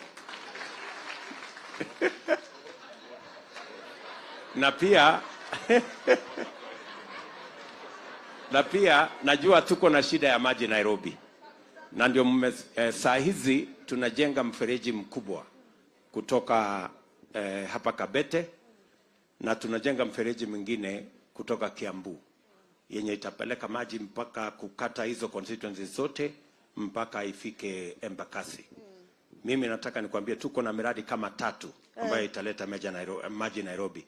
Tuko na ile inaitwa Northern Collector, tuko na Ruiru 2 na tuko na Karemenu, ambazo zote zitachangia kuongeza maji katika mji wetu wa Nairobi. Ndio ipatikane maji safi hata pale Mudhurwa. Ili muuziwe mnatumia maji ambayo haijulikani imetoka wapi.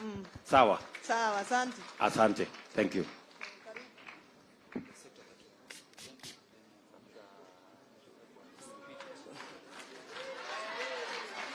Sawa. Your Excellency, kwa majina yangu naitwa Nelson Iruku kutoka Nyamakema. Ningetaka kuanza na mambo ya races.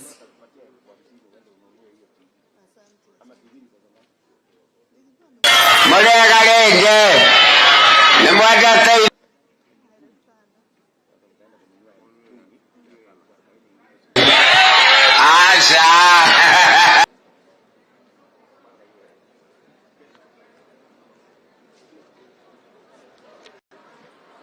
Okay.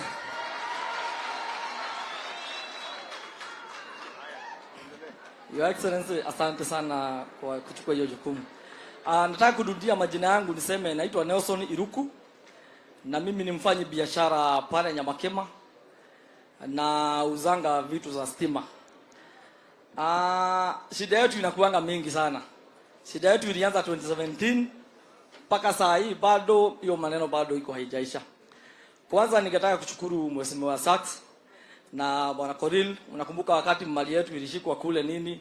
Tulikimbia sana, tukashikana, tukapeleka hiyo parliament na Kinanjagwa na at least mizigo yetu iliweza kutoka. Sasa ningetaka kusema tuko na shida na mambo na license. License zenye tunalipanga license ya duka, kuna license ya fire, kuna license ya advertisement, kuna license ya garbage, kuna license ya storage, kuna ya roading, kuna ya off-roading na kwa branding. Duka moja hiyo inafaa kuwa na hizo license. Zote ukievaluate yote ukikusanya pamoja zinakuwa kama between a tune of 80 to 100,000. Hizo ni license moja. So kama uko na kioski mbili, kama uko na unafaa kufanya hivyo. Si tunataka tufanye namna hii. Tutaki mambo mengi. Tuwekee license moja tu. Tulipe just one license, one off, tulipe online e-license. Mimi naenda pale kwa simu yangu naweka kama ni code, inaingia kwa M-Pesa, inatuma hiyo mara moja. Sababu tukiingia pale City Hall kupata hizo license, huko kwa corridor iko maneno mingi sana inaendelea huko. Unaambiwa sijui hakuna M-Pesa haifanyi, leta cash, enda pale tuwekewe license moja. Sisi tunataka kulipa license. Na ikiwa moja, tena isiwe hiyo pesa mingi. Tuwekewe tu ile normal rate. Kuna license nyingine tunaomba our incoming governor. Sababu natojua utakuwa governor na unaweza kuwa chairman wa COG bado. Kuna vitu tunaletanga na saa nyingine inabidi hiyo vitu utoe Nairobi, upeleke Nakuru, ukipeleka Kiambu, hivi kila mahali. Ukitoka Nakuru ukienda Kiambu Kanjo wanakugojea. Lipa license.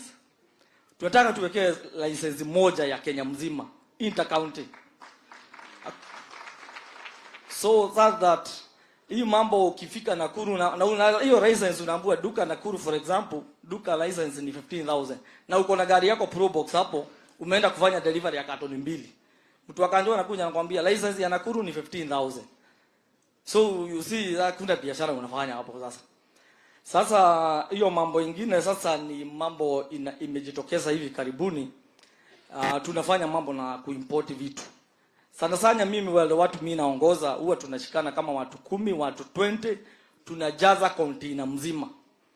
Unakuta ile container inaweza kuwa na value ya kama ni 5 million wenye watu wameweka pale.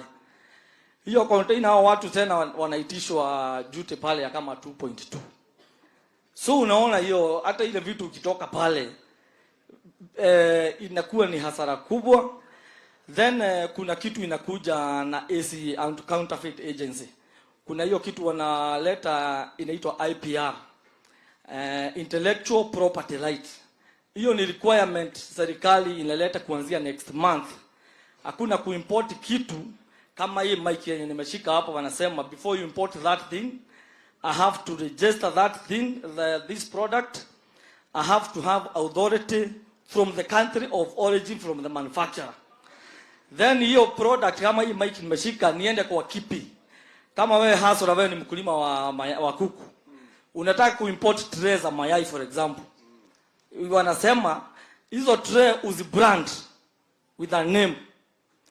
Hiyo ukibrand hiyo product upeleke kwa kipi uregister.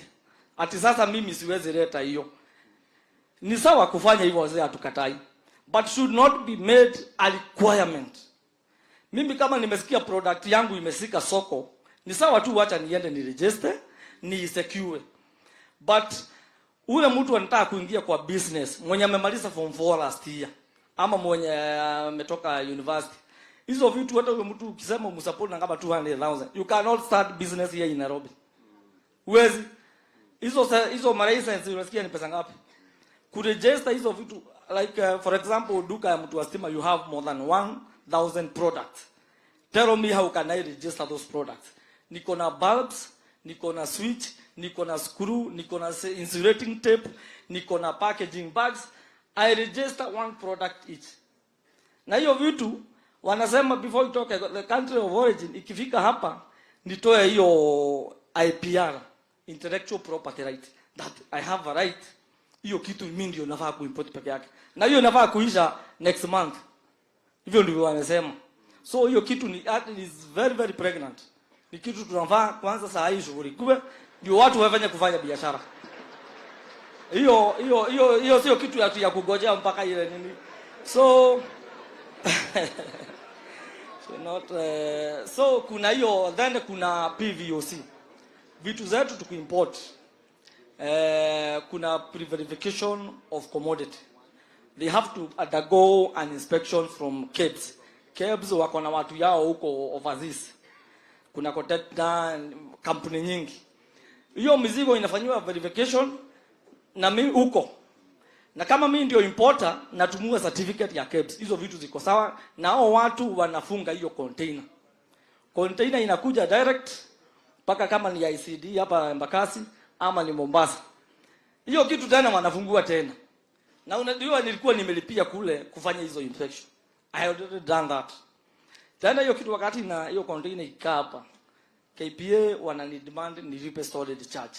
Na mimi kazi yangu nilimalizia wapi? Nilimalizia ng'ambo. Sasa unasikia motor agency leo mtu mmoja hayuko, hatuwezi kufungua. Mwingine tena kesho anaenda wapi? So mpaka tugojee hizo timu zote ziwe pale. So I incur a lot of damages. Unless waseme kama serikali itakuwa responsible to be paying for that damages, we don't have a problem with that. Lakini kama ni mimi nitafanya nishughulikiwe, so tungetaka serikali kwenye nekuja mizigo yetu ikifika huku nipatiwe jute yangu kulingana na ADF yangu, niende nilipe, the following day nichukue mzigo yangu niende. That's what we would want. Kuna ingine inaitwa CBM. Kuna wenye wadogo. 2013 tulikuwa tunalipa CBM that between 30,000. Saa hii hiyo CBM ni 70,000. 70,000 ndio imefika saa hii from 2018. Hii miaka hapa ya msalimiana na hivi vitu vingi. Imekuwa ni yani hata na vitu hazipandi bei. Imekuwa very expensive. Hata hiyo vitu kijaribu kuongeza haiwezi ongezeka. So things have become very expensive. Dola imeenda juu sana. At least those who bring mizigo kidogo. Serikali yenye inakuja ichukue jukumu. Because you create employment, useme CBM sees to facilitate like this but should not go beyond this money. We have to try to control about that. So tukielekea kuna kitu kingine nao inaitwa TOT. TOT inakuja, turnover tax. Hakuna biashara kwa sasa. Biashara imeisha. Tunafaa hiyo kitu tunalipanga monthly hizo nini. Then we alikuwa to pay 1% at the end of the year. Bado hiyo kitu tunaona itatufinya sana hiyo na tunalipa hizo vitu. End of July nao tunafaa tuweke ile real time ETR machine. Hiyo ETR machine yenye iko real time inahitaji 70,000 inakuja. Na unajua shule ilifungwa juzi, next week shule inafunga, after 10 days ifunguliwe na tunataka 70,000 ya hiyo maneno kwanza tusimamishe. Tuseme kwanza tufanye biashara yenye tunafanya saa hii. Hiyo real time machine inahitaji uwe na network. That means if you do not have a net, ukienda huko chini mara kwingi sana, hakuna fiber, hakuna internet.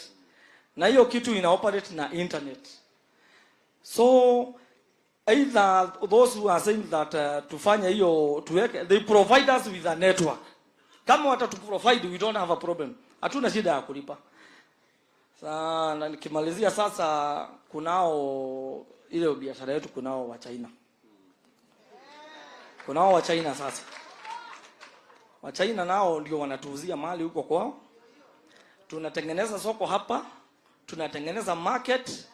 Akiona vile saa anafanya biashara, anatuma mtoto yake huku. Anakuja anafungua tu huko, anachukua soko yangu yote na mimi ni Mkenya. Mimi ni Mkenya. Na mimi siwezi enda kwao kufanya hivyo. So kama kuna sheria ya kuzuia au watu wafanye biashara yenye mimi naweza kufanya, wasifanye vyenye mimi nafanya. Otherwise mimi niko na watoto, mimi ndio nalipa kodi, Mimi ndio nafaa kulipa school fees, nitapeleka watoto wangu, siwezi wapeleka China. Hatuna shida na Waafrika wengine. Wacha wa Nigeria wakuje, wakuje sababu shida wenye wako nazo ni kama zenye tuko nazo. Lakini wale tutaka wakae huko, watuuzie vitu, sisi tufanye ile biashara tumezoea. Otherwise mambo ningekuwa nao mingi bwana Sakaja kule barabara ni mbaya sana. Off-roading kule za mizigo huwezi off-road kwa barabara, hatuna loading zone. Kanjo wanakuanga wamejificha chini ya gari hivi. Akiona umesimamisha gari hivi, anakimbia kwa gari yako haraka sana. Anakushika tu provide loading zone, chochoro tutengeneze tuwekee stima. At least tukifunga jioni tunaacha nao hawkers wakiuza. Thank you, Your Excellency. Thank you bwana. Thank you bwana Iroko. Na umeeleza hiyo biashara yako vizuri sana. License, huyu gavana wetu hana budi. Ni lazima. Hawa watu ni mahasla, watu wa chini. Hii leseni ya 80,000 hawawezani naye. Na kuzunguka leseni karibu 13. Naamini ya kwamba gavana wetu wako na suluhu. Kwanza ya fire atutolee. Fire ni karatasi, haiwezi zuia moto kuwaka. Yes. Hiyo atutolee kabisa. Unaitishwa renzi ya fire ni ya kazi gani? So, hiyo ni njia tu ya kuokota pesa kutoka kwa wananchi bila kazi yoyote. Exactly. Nakubaliana na wewe, hiyo IPR. Hiyo mambo ya kusema lazima uende ufanye hiyo kazi yote ni kama kuambiwa tu utoke kwa biashara. Kwa sababu ukiambiwa fanya hii, enda uregister hapa, enda utoe ng'ambo, upeleke sijui kipi, peleka pale. Haya masharti yote ambayo yamewekewa wafanya biashara wetu, tutayareview na yale tunaona hayana maana tutaondoa. Ndio ile environment ya kufanya biashara iwe rahisi. Thank you. Tunaelewana? Exactly. I had a point there. Verification. Yes. Kama umefanya verification ng'ambo, kuja kuambiwa tena ufanye verification hapa ni kinyume. Na kama kama sisi kama serikali tuko na shida na yule mtu tumempatia kazi huko ng'ambo, tumuondoe huyo mtu na tumweke mtu ambaye tunamwamini. Tusikuingize katika unafanya verification ng'ambo, alafu ikifika hapa tena tunakuambia fungua tena, ungoje siku 2, 3, wiki 2 ati tufanye verification tena. So we should sort our own problem as government. Either we do verification there or we do verification here. It cannot be both. Tunaelewana my friend? Hapo tunaelewana kabisa. Kabisa, si ndio? Kabisa. So kama tuko na shida na Kotekna, kama tuko na shida na wale ambao they are supposed to do verification huko ng'ambo, we must sort out our problem with them and not involve you as an importer. Jambo la tatu, hiyo environment yote, hiyo umesema CBM, mnalipa 30,000, imesonga imefika 70,000. Yes. There must be a justification. Unajua saa zingine inazongeshwa tu kwa sababu watu wanatafuta ushuru.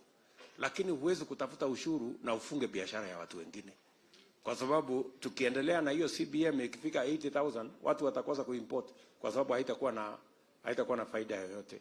So I agree with you. Alafu hii umesema ETR, mambo ni mawili. Kama inaitumia internet ni lazima tukuwekee internet. Exactly. Kama hakuna internet, how are you supposed to operate it? Number 2, hiyo 70,000 kama huna pesa ya kulipia ni lazima tukupatie hiyo gadget na tukate polepole kwa biashara yako. Tusidemand ati wewe uweke 70,000. We can supply the gadget as government and you can pay over time. Over 1 year, unaweza kulipa kidogo kidogo ili kwa sababu unatusaidia kukusanya ushuru. Si ni namna hiyo? Kabisa. Hiyo gadget ni wa kutusaidia kukusanya ushuru. True. Na mimi nakubaliana na wewe hapo. Saks. Thank you. Asante sana. Unajua ile safari tumetembea, tumekuwa tunawatetea. Kuanzia mbeleni Nelson na watu wa Nyamakima, importers and traders, they are really suffering. Ni kama serikali imekuwa itaki mfanye kazi yenu. Ukiambiwa ati vuvuzela ni counterfeit na inapiga kelele. Vuvuzela original ni gani? Ama duvet, unaambiwa duvet ni counterfeit na inafunika mtu. Not everyone wants a bulb imeandikwa Philips. Kuna mtu anataka ile bulb ya shilingi 50, mwingine anataka 1000. Let's allow them until we produce those things in Kenya. Tukubali watu walete ile kitu wanahitaji kuleta. Ile commitment nawapatia ndio tumekubaliana na Mushiri Njoroge, who is in charge of mambo ya biashara. Traders in Nairobi will pay one license moja. Sisi tutaconsolidate ile vitu inatakikana. Hata zingine ni za national government kama MCSK, pre-squat note, mimi ndo nitawalipa. But I will give you one license to operate. Ile ya moto, you pay 4,500 shillings, unapatiwa certificate. Certificate haiwezi kupoesha moto. You should be given a fire extinguisher if you are to pay that amount of money. Now your fire license needs to be paid by the owner of the building. Juu watu wako na stalls, hakuna moto itagusa stall moja iache stall nyingine. So it's the owner of the building who needs to put the payment for your mambo ya licenses. Jambo lingine ambao umesema ni muhimu. I think within the Council of Governors itabidi tukubaliane. Lori leo ikitoka Nairobi kienda Mombasa, you will pay more than 6 counties different fees. Nairobi uende Machakos, ulipe Makueni, ulipe Taita Taveta, ulipe Kwale, alafu Mombasa. But we are one country. We have not created different small countries. So itabidi tukubaliane kama tunajua hii ndio route, you pay at one point. Sisi magavana tugawanye hiyo pesa. Tujue vile tutagawa hiyo pesa ambayo umesema. Wengine Bishop amenikusia na namshukuru. Hiyo mambo ya kuleta gari and kuleta bidhaa, that inspection even for the vehicles cannot be double verification. Kama kuna PVOC umefanya pande ile, we need to trust it because our country has arrangements with them. Mambo ya loading zone na offloading zone tutawapatia. Pia watu wa mataksi na watu wa Uber wanataka kupatiwa zone zao, tuwapatie. But hizo back street ziko town, lazima tuzisafishe, tuzifunike, tupatie hawkers wetu wafanye biashara jioni. Sasa mmemaliza na mmetoka, mfanye biashara yenu ambayo iko hapo jioni.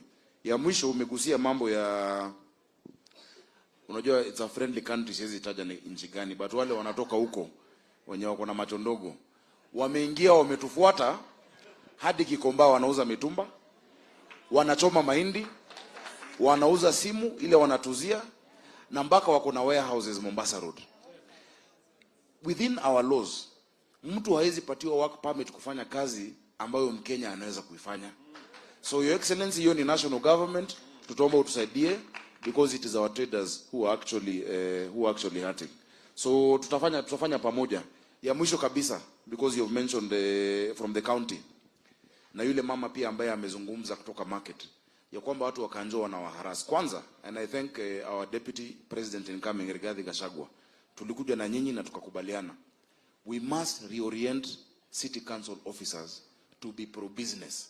Kazi ya kanjo si kuokota mafines na kunyanyasa wafanyi biashara, ni kuangalia ni njia gani tutawasaidia ili we collect much more money. So kanjo akija hapo ni kukuuliza hii duka yako tukusaidia aje, hapa nje pamesafishwa, and how it goes. Hiyo license moja umelipa, there's going to be only one person who comes to check, and it is electronic. Si leo mtu wa maji amekuja, alafu sijui mtu wa fire, mtu wa health, mtu wa sijui, it must be only one person on one road. Si ati watu wengine tofauti wanakuja kuangalia the same exact thing, because hiyo ni mwanya ya watu kukota pesa na kuwakata maziwa. There will be one license na human interaction with cash. Ile kulipa watu cash, hiyo tunamaliza. Everything is electronic. We are going to digitize. Pesa ya Nairobi unalipa kwa kupitia simu yako, ili kwa sababu mingi mnalipa haifiki City Hall. Ni watu wanaweka kwa mfuko yao, si kweli? So we will reduce human interaction, Your Excellency. Hiyo I commit. Thank you very much. Mwisho, vile Sachs amesema, hiyo mambo ya ati watu wa China wanauza mahindi pale na kuuza simu retail, hawa wote tutawapandisha ndege warudi kwao. Yeah? Hiyo biashara hiyo yote, hiyo biashara ni biashara ya watu wa Kenya. Ya sisi. Ndio watu wa nchi yetu. Kuna kiwango ya biashara ambayo hairuhusiwi kisheria. True. Ati mtu kutoka China akuja auze mahindi pale nini? Hiyo haiwezekani. Hiyo hapana. No. Hiyo tutawapandisha ndege tuwahamishe. Kabisa. So, yes. Na hii biashara zingine ndogo ndogo tuko na makubaliano na nchi zote ni kiwango gani ya biashara na kazi inaweza kufanywa na wenyeji, na ni kiwango gani inaruhusiwa, na lazima mtu awe na work permit ndio aweze kufanya kazi ama biashara ya kiwango fulani. Na hiyo kiwango sio kiwango ya kuuza kiosk ama kuuza mahindi ama kuuza retail shop, hapana. That's not where we are. So msiwe na wasiwasi. Hawa watu wote wanafanya maneno hiyo. Tuko na ndege ya kutosha ya kuwapandisha. Haya. Shukrani sana. Sasa swali yangu ya mwisho na hivi. Tumekubaliana hiyo maneno tufanya biashara. Tunafaa tuwe na follow up ya hii maneno tunaongea. Maybe after 10, tuseme after 8 months tutarudi na hii forum yenyewe tuko hapa. Tuseme tumefikisha wapi. We should have a program. Tuwe na program, tumeongea leo, then after uchaguzi serikali ikishika tutarudi hapa tena. Tusemezane. Saa hii tuambiwe ni lini, we have a timeline. Sawa. I agree with you Bwana Nelson. Mimi nataka nikubaliana na wewe kabisa ya kwamba hii mjadala tuko nayo hapa leo. Mimi nataka nikuhakikisha kwamba kila mwaka tutaketi vile tumeketi. Every year. Yeah? Kama itawezekana na gavana wenu every quarter. Na with me every year. Tuhakikisha kwamba ile maneno tumekubaliana hapa mtaniambia wewe Bwana Hasla. Unajua vile tulikubaliana? Hii mambo haijafanyika, hii imefanyika, hii bado, hii imefika nusu. Ndio niweze kufuatilia na tufanye follow up. So nakubaliana na wewe. Thank you. There's a charter for the national government and the county government that will also be signed on these issues. Nataka kumkaribisha Bwana Gabriel. He's representing the people with the disability. Ningeomba dada yangu pia Rosa Talani ajitayarishe kuwakilisha the next sector.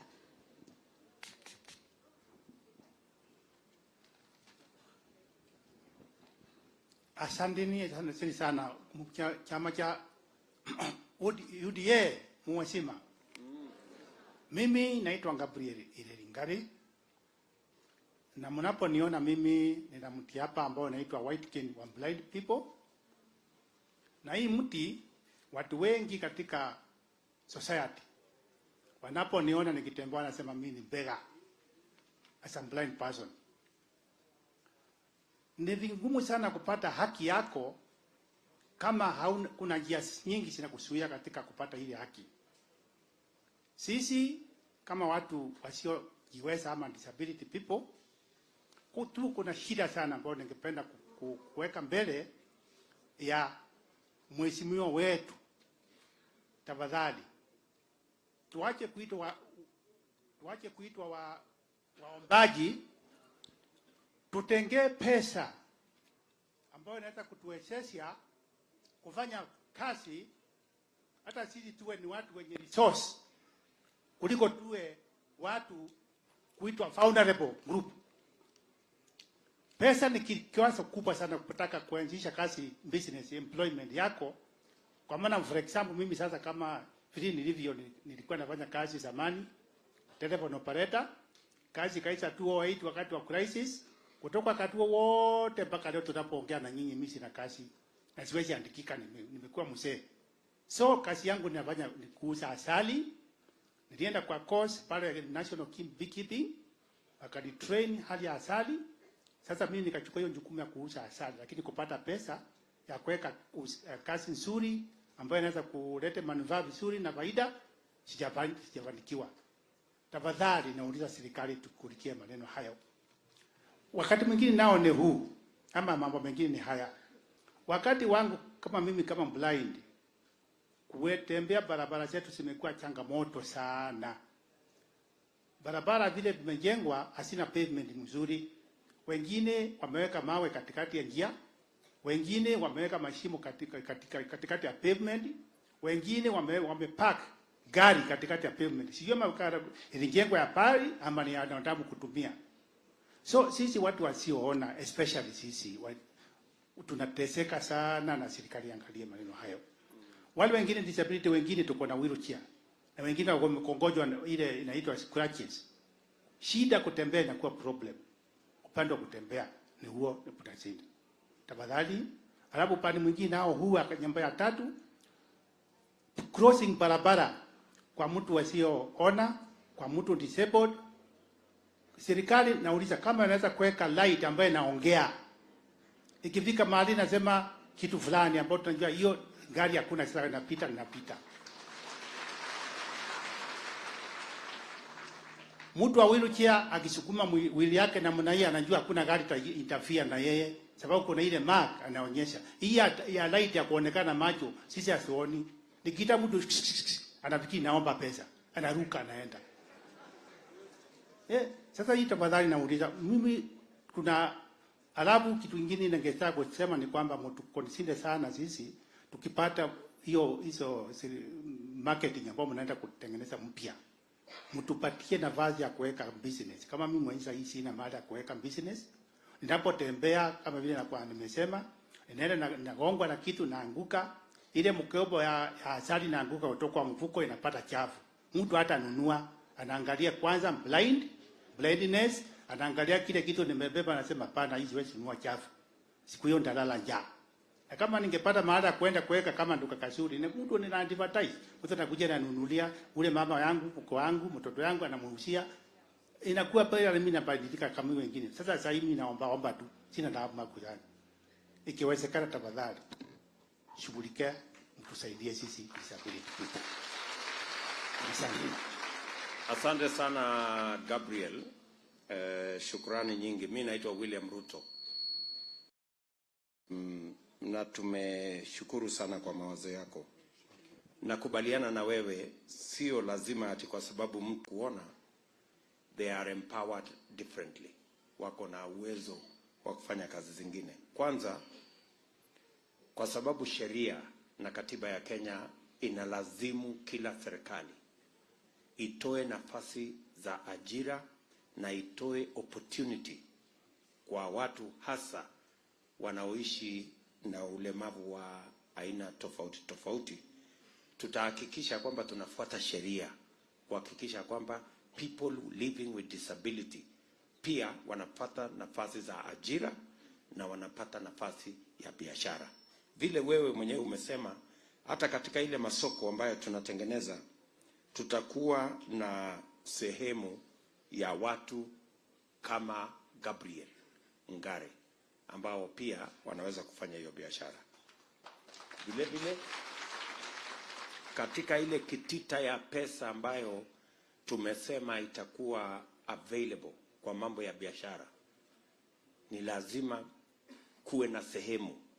Tutakuwa na sehemu pia ya watu kama Gabriel na wale wengine wote wanaoishi na ulemavu katika taifa letu la Kenya. Umezungumzia mambo ya pavements na buildings.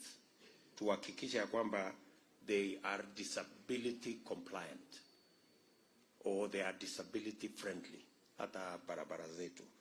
Na tumesikia yale mapendekezo umesema kwamba hata pale barabarani tutafute namna so that everybody can cross the road with convenience. Wasiwe na matatizo ya kuvuka barabara ama wakuwe na ajali kwa sababu hawaja shughulikiwa ipasavyo. So nakubaliana na wewe na tumekusikiza kwa makini, na asante sana kwa kuchukua muda wako. Tunajua ni muda wa muhimu sana kuja ili utoe mawazo yako ndio tuweze kuandika hii chata pamoja. Hata mimi nimeshukuru sana kwa hiyo. Asante sana. Okay, Gabriel. Thank you. Nashukuru. Thank you.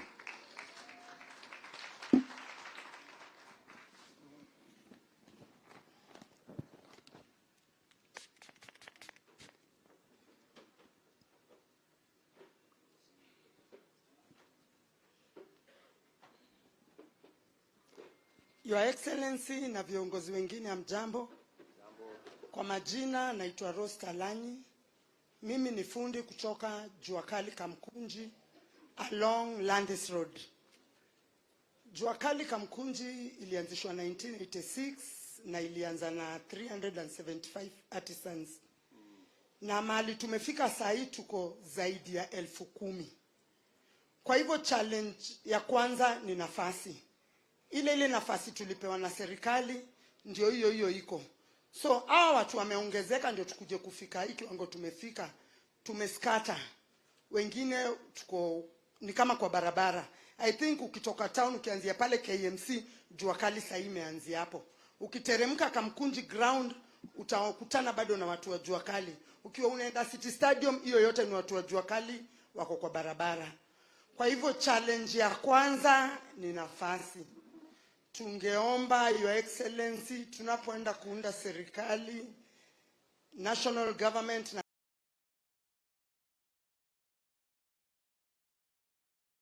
county government, tunaomba mtushughulikie nafasi. Challenge ya pili ni capital. Mfanyikazi yoyote, fundi yoyote yule ambaye yuko jua kali amejifundishia kazi hapo. Hakuna ile shule tunaenda ndio tufundishwe. Ni mtu anakuja pale, kama ni sanduku anafundishwa kuunda, kama ni wheelbarrow anajifundishia pale, trolley, kitu yote ile inaundwa jua kali ya metal works.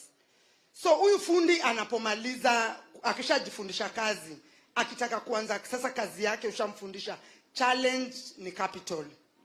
Tungeomba sana utakapounda serikali utuangalie. Tukiwa pale jua kali Kamkunji Association tuko na sako, tulikuwa na sako. Lakini ilipofika wakati wa corona, sako ilianguka kwa sababu kila mtu alikuwa chini. So mambo ilienda vibaya na sako ikaanguka. Kwa hivyo tungeomba sana mtu angalie vile tutakuwa tunapata capital juu hapo ndio shule na hapo ndio kazi. So ukituangalia hiyo tutakushukuru. Challenge ya tatu ni machine. Vitu za jua kali Your Excellency tunaunda na mkono. Hata ile wheelbarrow umekuwa ukiona kama ile ulikuwa nayo siku ile ya TikTok tukiwa Karen, imeundwa na mkono. Na kuna wheelbarrow inakuja ni ya China, spade ya China. Ukikompea wheelbarrow ya China na ya Kenya, kwa sababu imeundwa na mkono, mtu ataona finishing yake si poa, lakini ndio the best quality. Kwa sababu ile ya China itaharibika tu na itaacha hii. Lakini sisi juni wanadamu, mtu anataka angalia ile kitu smart. So mtu akikuja akiangalia ile ya China, hata mind quality atataka kununua hiyo. So tungeomba sana, shida ni kwa sababu machine ni bei kali, hatuwezi afford.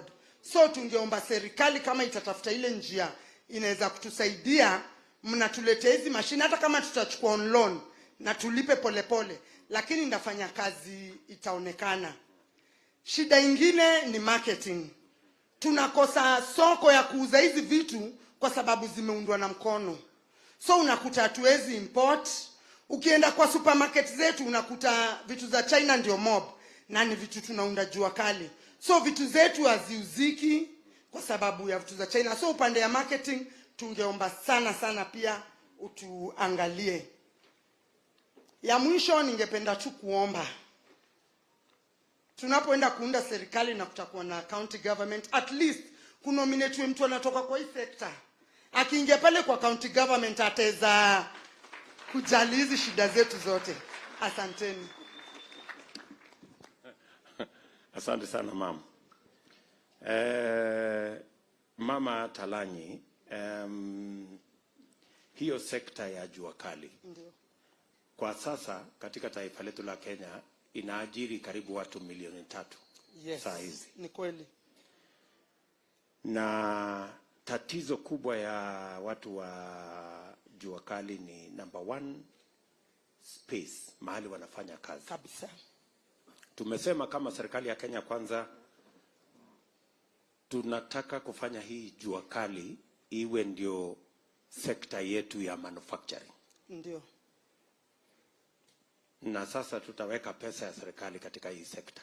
Yes. Tuwatengenezee mahali pazuri Ndio. pa kufanya hii biashara. Na tuwapatie ardhi ya kutosha. Na sio ardhi, tujenge. Sisi kama serikali tutawajengea mahali mtafanya hii biashara. Ndio. Jambo ya pili, lazima tuwasaidie na quality. Kabisa. Mahali China inawashindia ni kwa sababu wanakunja na machine, yes, nyinyi mnakunja na mkono. So nakumbuka nilinunua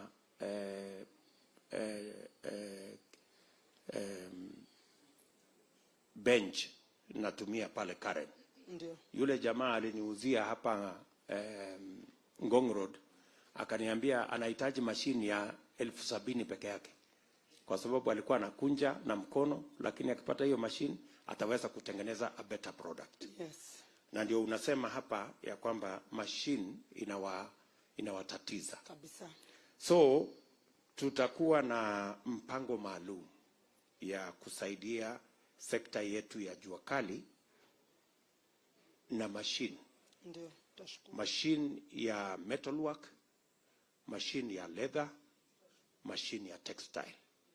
Hiyo ni sectors 3 ambazo tumezitarget. Kwa sababu tunataka jua kali itutengenezee furniture yote ya Kenya. Hatutaki tena tuagize furniture kutoka mahali popote. Tunataka sekta ya jua kali itusaidie hizi viatu zote tunavaa mpya tutengeneze hapa Kenya. Na jua kali ndio watatutengenezea. Kwa sababu tayari wanazitengeneza. They make about 1 million shoes every year. We want to make sure from 1 million shoes we can make 10 million shoes. Na tunataka pia tuwe na mpango ya serikali, kila mtoto anapoenda shule standard 1, kila mwaka kila mtoto apate pair moja ya viatu. Na hiyo pair moja ya viatu itatengenezwa na watu wetu wa jua kali. Tunaelewana? Tukifuata hiyo umesema soko. Tunataka kuwapangia soko. Na soko tutaanza na watoto wetu wa shule. Nyinyi ndio mtawatengenezea viatu, na nyinyi ndio mtatengeneza furniture yote, na nyinyi vile vile ndio mtawatengenezea uniform. Tunaelewana? We want the jua kali sector to promote that's the better word, to scale up jua kali to become our manufacturing units. Tunaelewana? So na haya mambo matatu umesema tayari yako katika mpango yetu. Number 1 ni mahali pa kufanya hiyo biashara. Number 2 ni equipment ya kufanya hiyo biashara. Number 3 ni soko, na number 4 ni capital. Tumekubaliana? Sijui kama ulikuwa umesoma manifesto yetu ama ulikuwa umefanyaje?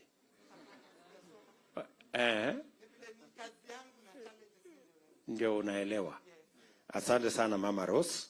Na mimi nataka nikuhakikishia kwamba haya yote umesema tutawapangia. Pale mahali mnafanya biashara sasa pale Kamkunji, hiyo ni mahali ambapo tunaweza kujenga ghorofa 3 4 chini na ghorofa 4 5 juu, na mnaweza kuendelea na biashara yenu pale hata mbali na kutafuta ardhi nyingine mahali tutatafuta, and we are going to work with you. Sawa sawa. Asante sana.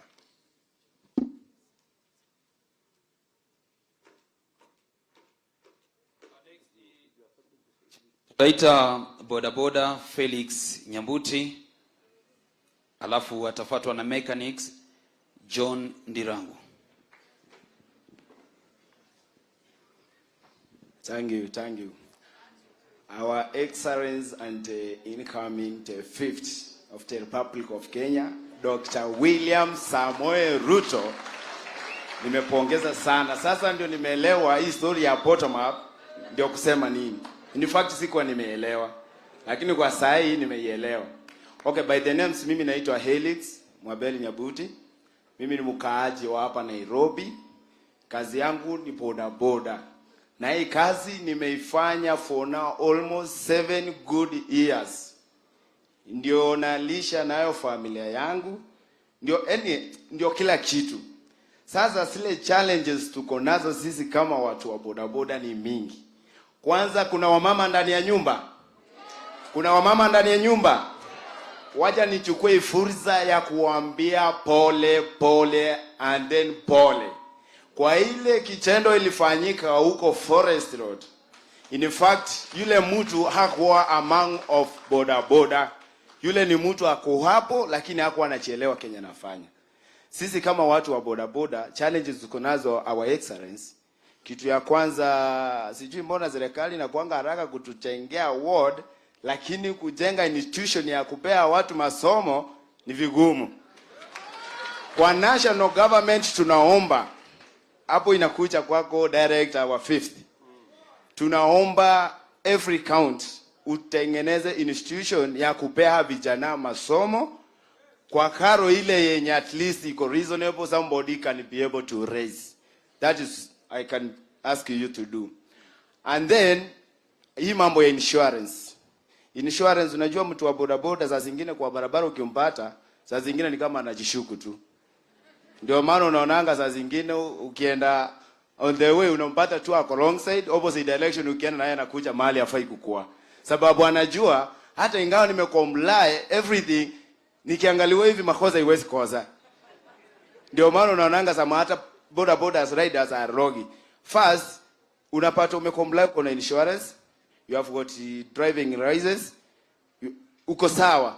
Lakini sababu una uwezo, sijui walituweka class fulani ni kama sisi ni wanyonge, hauna ile uwezo, mtu anaweza kugonga na gari sababu wewe una uwezo ufinyiriwe chini.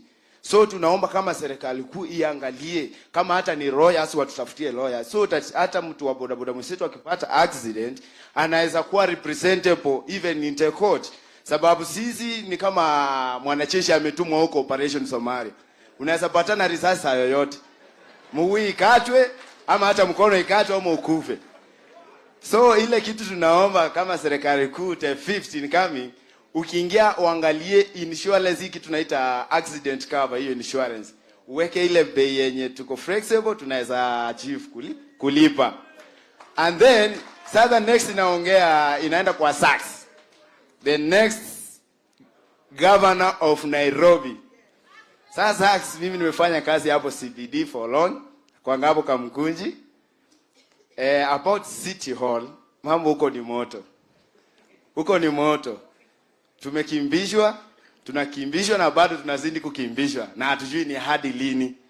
But wewe kama SACS, wewe ni youth kama mimi, ninakuomba mimi, what I just need is a conducive place to work as long as I comply. But you have complied, but upewe ile chance ya kufanya nini? Upewe chance ya kufanya kazi. So ile kitu tungeomba huko City Hall unafaa uangalie sana. Hii design mtu anashikiwa bike yake motorbike inaenda inawekwa kwa yard na every day unasikia hiyo pikipiki mtu analipishwa ngapi? 2,200 for storage fee. Ni kama mgonjwa umeacha kwa hospitali kwa kitanda huko. Na ukifika huko sie tunapewa hiyo pikipiki ya excellence. Hiyo pikipiki unafukuzwa. Uko na pesa kwa mfuko, uko na everything, the documents they want, kama ni logbook, zile vitu zote wanakuitisha. But ukifika hapo City Hall, hauwezi pewa chance ya kuona hiyo ofisi yenye inatoa hiyo release order. Hiyo ndio changamoto tunakuanga nayo kwa county. Na sasa mkiniangalia vizuri hivi, hii jacket nimefaa si kala yake hii. Hii kala hii ni kuchoma na jua. So sisi tunajua tulikoza wapi. Tunakaa tu tumejitega mahali jua imewaka tu hivyo. So kama serikali kuu tungeomba mtuangalie at least organize hii boda sector, sababu imeandika vijana wengi Kenya saa hii. Ile kitu mimi ningeomba mlituorganize, kama ni tent mtuchenge, then kama ni ushuru sisi we are ready. We are ready to comply. Bora mtupe a conducive place ya kufanya kazi. That is what I ask our fifth and the incoming governor mtusaidie. Yes. Thank you very much, Bwana Helix. Yes. Ni kweli sekta ya bodaboda imeajiri wa Kenya wengi hasa vijana. Yeah. Na tunawashukuru sana kwa kusaidia kusafirisha wa Kenya. Thank you. Kuna watu pale nyuma walikuwa wanajaribu kuweka fitina kwa watu wa bodaboda ati ni wakora. Yeah. Tukawakataza na tukawaambia bodaboda ni wafanyabiashara, ni investors kama wale wengine wote wanaofanya biashara katika taifa letu la Kenya. Correct, sir. Jambo la pili, hakuna sheria inayosema kuna kitu inaitwa corporate punishment, ya kwamba mtu mmoja akifanya makosa wale watu wote wanaangaishwa. Kama kuna mtu wa mhalifu ni mtu mmoja ashughulikiwe vile sheria inavyosema. Correct, sir. Lakini tusikondemn kila mtu kwamba bodaboda wote wamefanya makosa. Yes. nakubaliana na wewe ya kwamba vile tunawasaidia kujenga ward mahali mtu akipata ajali anaweza kwenda akatibiwa. Ni vizuri pia tupange vile watu wengi wanaweza kupata leseni ya bodaboda. Yes. Kwa sasa najua leseni ni karibu shilingi 12,000, 15,000. Yeah.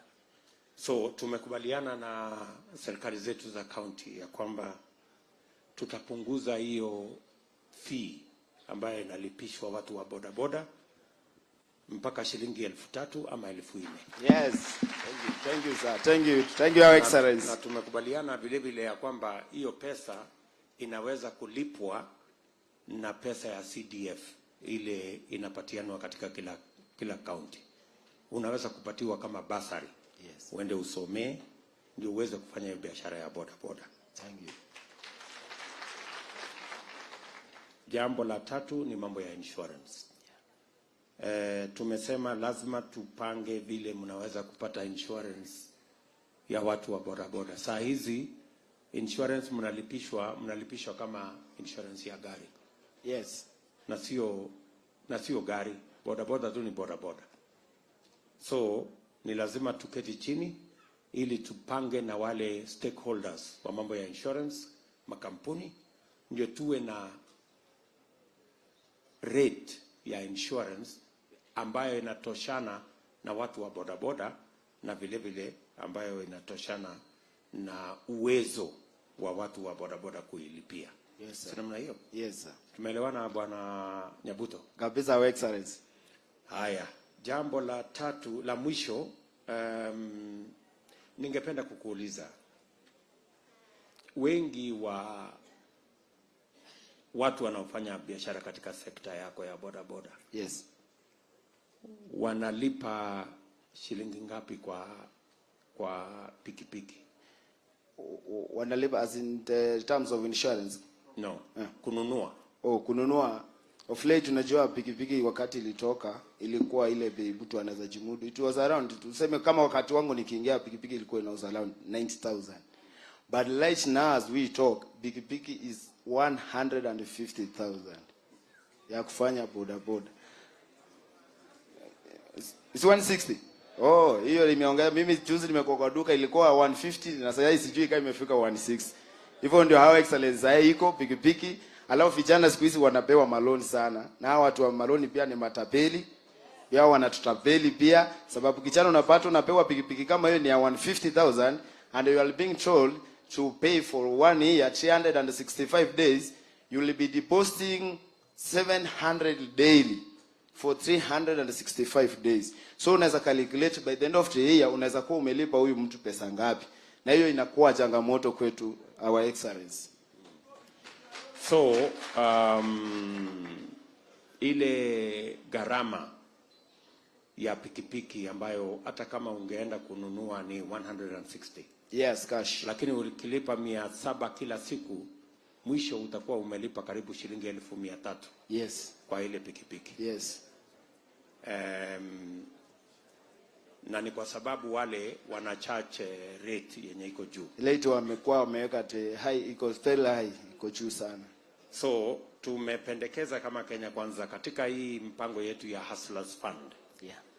Tutawapatia pesa ambayo ukilipa 150, yes, mwisho wa mwaka ukipatiwa 150, yeah, mwisho wa mwaka utalipa 155, sio 300,000.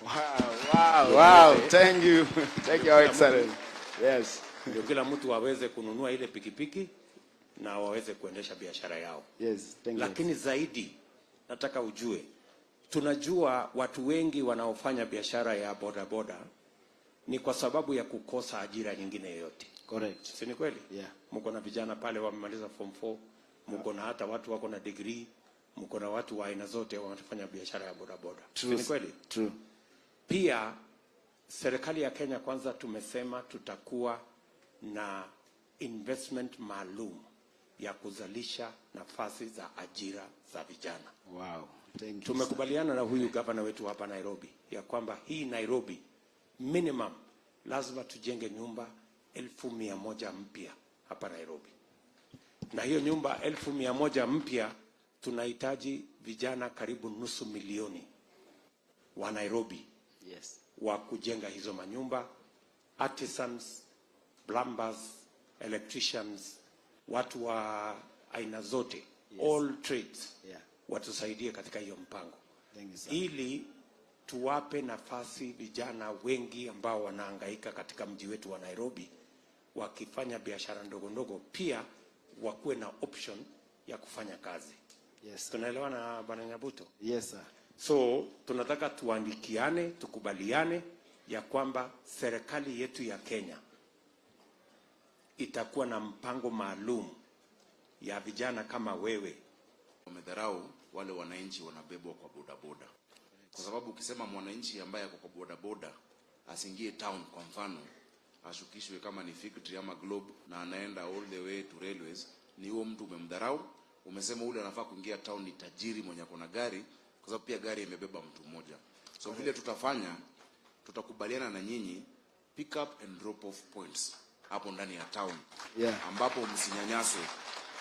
Pia nataka tutakaa chini tuwapange vizuri, tupangane vizuri, ili kwa bodaboda yako, kwa jacket tunajua hii ni bodaboda ya Kayole ama ni ya area hii, because you must be better organized to be recognized, ndio tuwasaidie. Unajua bodaboda kila mtu ni chema, yeah, so ni muhimu tujue nani ndio viongozi wa bodaboda. Yeah. Ingine nitakueleza ni kwamba ndio kuna wards kwa hospitali ya bodaboda. Ya mwisho tuko na siku 48 kwa election. Yes. 48 days and 16 hours and 23 minutes to the election. Najua kuna wengi wamefanya ajali ndogo ndogo, wameshikiwa bodaboda. Zote nitazirelease, tuanze afresh, zote ziachiliwe ili tuanze sasa. Since tumekubaliana sheria, tukubaliane the rules, you do your part as we do our part, ili tuwainue, kwa sababu tunawaheshimu na tunawapenda. Correct. Thank you.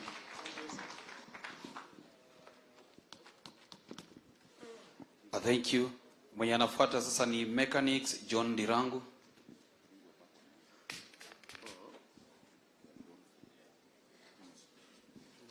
Your Excellency, the fifth, our incoming governor, our incoming senator, all protocol observed. Hamjambo.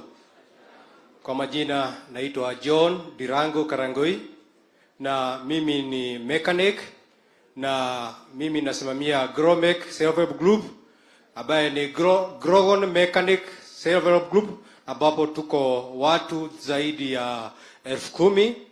Tuko na kikundi kingine ngaye naitwa Jokari Self-Help Group, ambao tuko Kirinyaga Road, na Kirinyaga Road iko kilomita kama 2 kutoka Global Roundabout mpaka Riverside. Kwanza ningesema tuko wengi. Mimi niko na miaka 20 kwa hiyo sekta ya mechanic.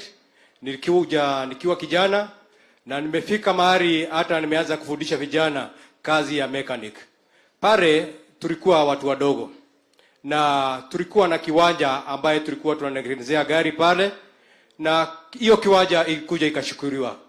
Hiyo kiwanja ilishukuriwa na watu wachache, na saa hii hata ukienda pale Globe, Your Excellency, utapata hiyo kiwanja imepakiwa gari kama 3 ama 5.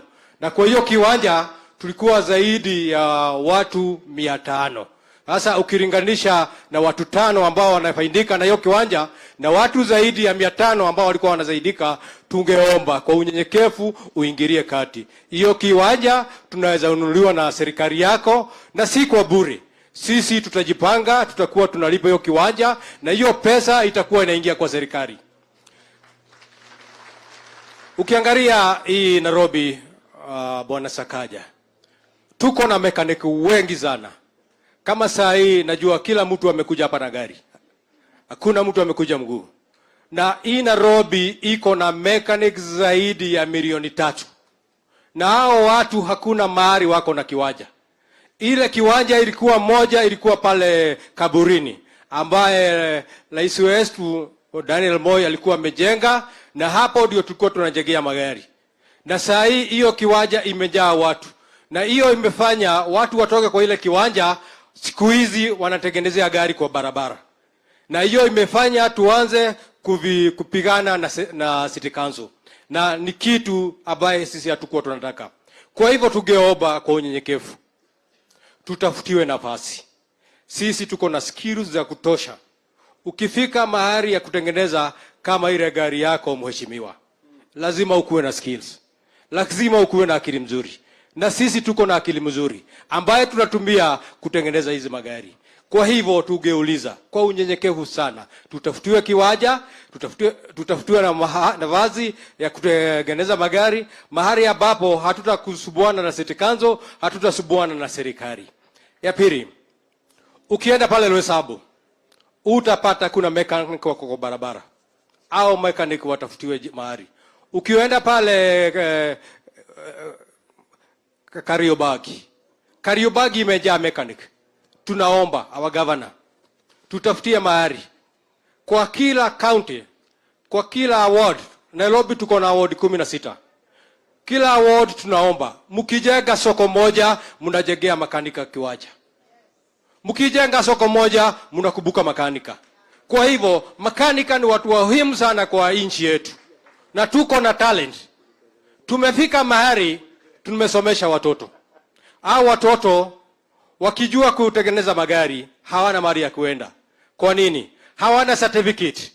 Tunaomba hii serikali ifungue vocational center, mahali ambapo mtoto wakijua kutengeneza gari ama akishapata practical anaweza enda pale apate theory, na ndio hapo atapata certificate. Akipata certificate ataweza kutoka hapa nchi Kenya na aende Marekani ama mahali kwingine akiwa na barua.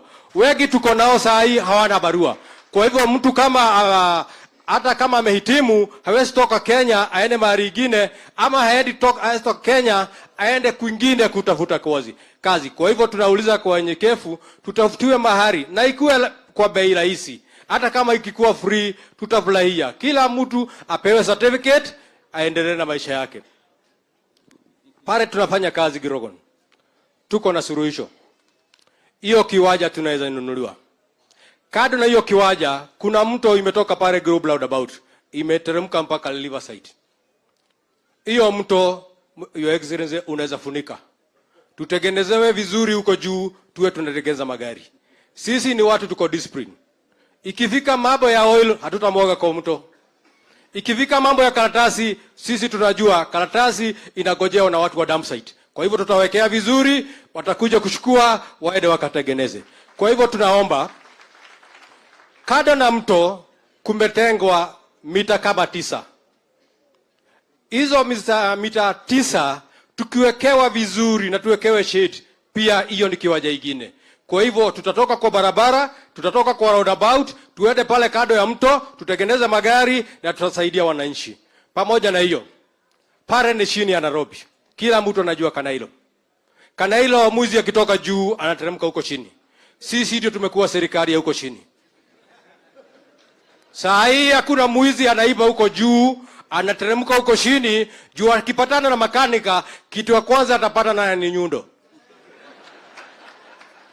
Kwa hivyo mambo ya security huko bwana mheshimiwa, tuko tayari kuweka security tukishikana na serikali yako, na tunakuombea sana pamoja na governor na senator. Na kitu moja sitasahau. Iko siku tulikuwa na shida sana huko. Na Mama Margaret Wajiro alitusaidia sana. Tunakuomba Mama Margaret, kuja na mheshimiwa huko na ukuje na governor huko, umshike mkono hivi, tutampigia kula sisi wote. Kula ni zako sisi wote. Asanteni sana. Asante sana John. Na asante sana kwa maelezo yako. Hiyo mahali umesema governor yuko hapa, mimi niko hapa, senator yuko hapa. Hiyo ni jambo, na women rep yuko hapa, Mama Millicent, na mbunge pia ya wapale Saimo yuko area, na Kwenya yuko area, MCA wetu wapale. Tutakutana ili tukubaliane ni vipi mtaendelea kufanya biashara yenu mahali ambapo panakubalika, mahali ambapo hakuna mtu atawasumbua, hamtakuwa na matatizo na kanjo, hamtakuwa na matatizo na mtu yeyote. Na kama itatubidi tununue hiyo ardhi na tutumie kwa mambo ya kazi yenu, basi tutafanya hivyo. Asante sana. That is what we have to do. Tutashukuru sana. Jambo la pili, ni kweli ya kwamba tuko na mechanics wengi na wako na soko. That's why they are in town. Kama hawangekuwa na kazi, hawangekuwa mjini. Ndio.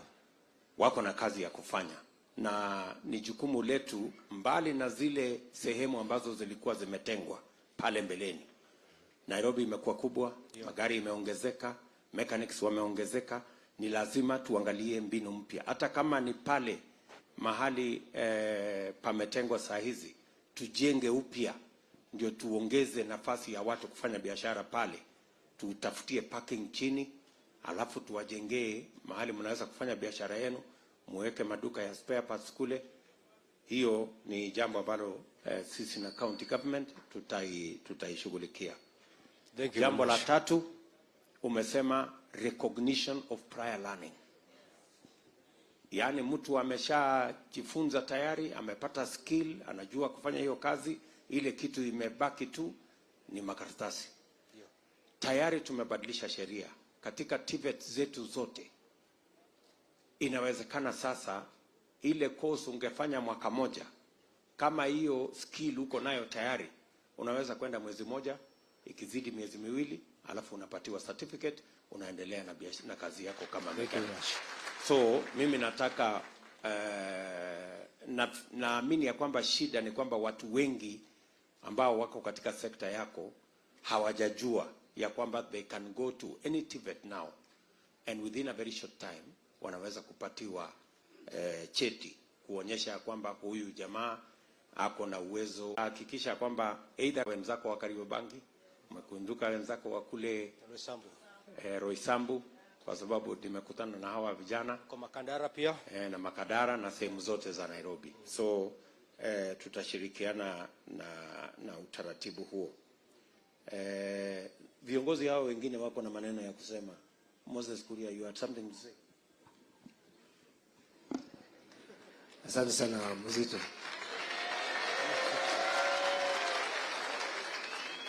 Kuna pahali umegusia juu ya mambo ya Nairobi River. Na vile tunaweza kushirikiana kwamba isikuwe ni mto ya kuchafuliwa. Nyinyi wenyewe ambao mnafanya kazi huko, tushirikiane na nyinyi muweze kuhifadhi huo mto. Ndio. Na mimi naona ni jambo la maana, sababu hata sioni kama unajua, lakini ati iko na mto na inaleta watalii. So mimi naona hizo Bwana Sakaja gavana ni jambo la muhimu. Tufanye cooperation na wenye vijiji. Hata mimi nataka kukuja huko Grogon, unakuta hata boats zinatembea huko na ziko na watalii. Na inawezekana. Asante sana. Ya mwisho niko na kashida. Exhaust yako imekatika. So tukitoka hapa ulione kando nikupatie hiyo job sahihi. Asante sana. Asante sana ndugu yangu. Nafikiri our presidential candidate amesema mambo mingi. Tutashirikiana na nyinyi. Lazima tuwatafutie nafasi ambapo mtaweza kufanya kazi yenu. Mechanics are extremely intelligent people. Ile kazi ambayo mnafanya, mtu anakuambia hii wiring, diode, sijui nini, ama pressure ya ratios ya pistons, we must recognize you.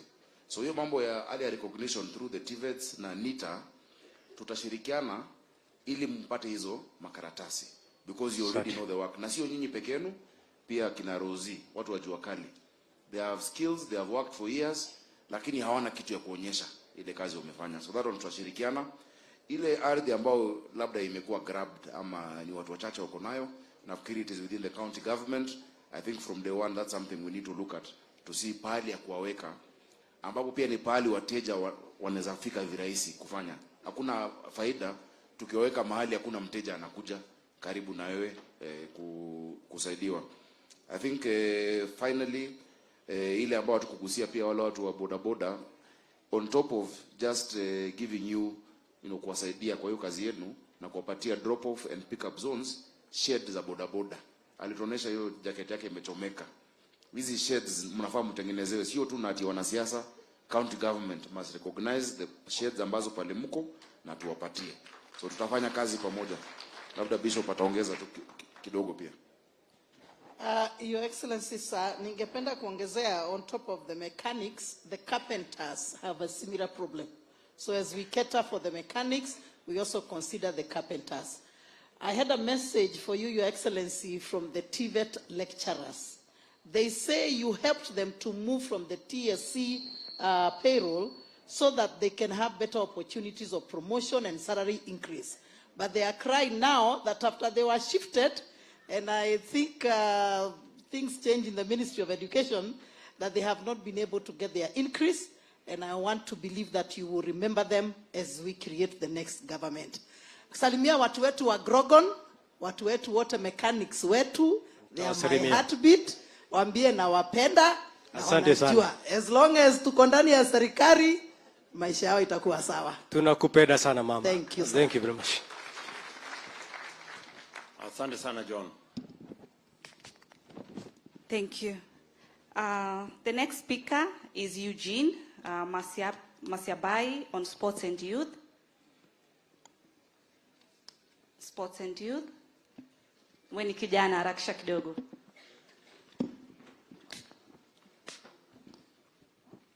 Good afternoon, Your Excellency, and all leaders in the room.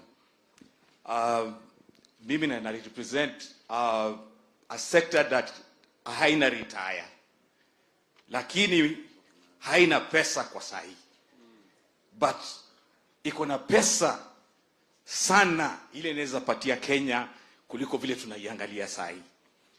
Niko na vitu tatu za kuongelea.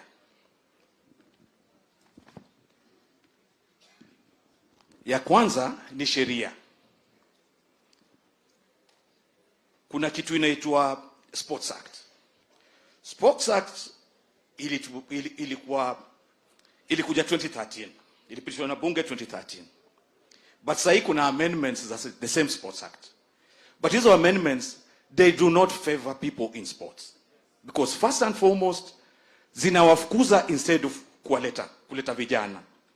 Because the opportunities zinapewa kwa watu wa hawako kwa sports yenyewe, no background in sports, and also no experience whatsoever kwa kufanya hiyo kazi wamepewa. Ya pili, kuna kitu inaitwa Finance Act which ilipitishwa 2016.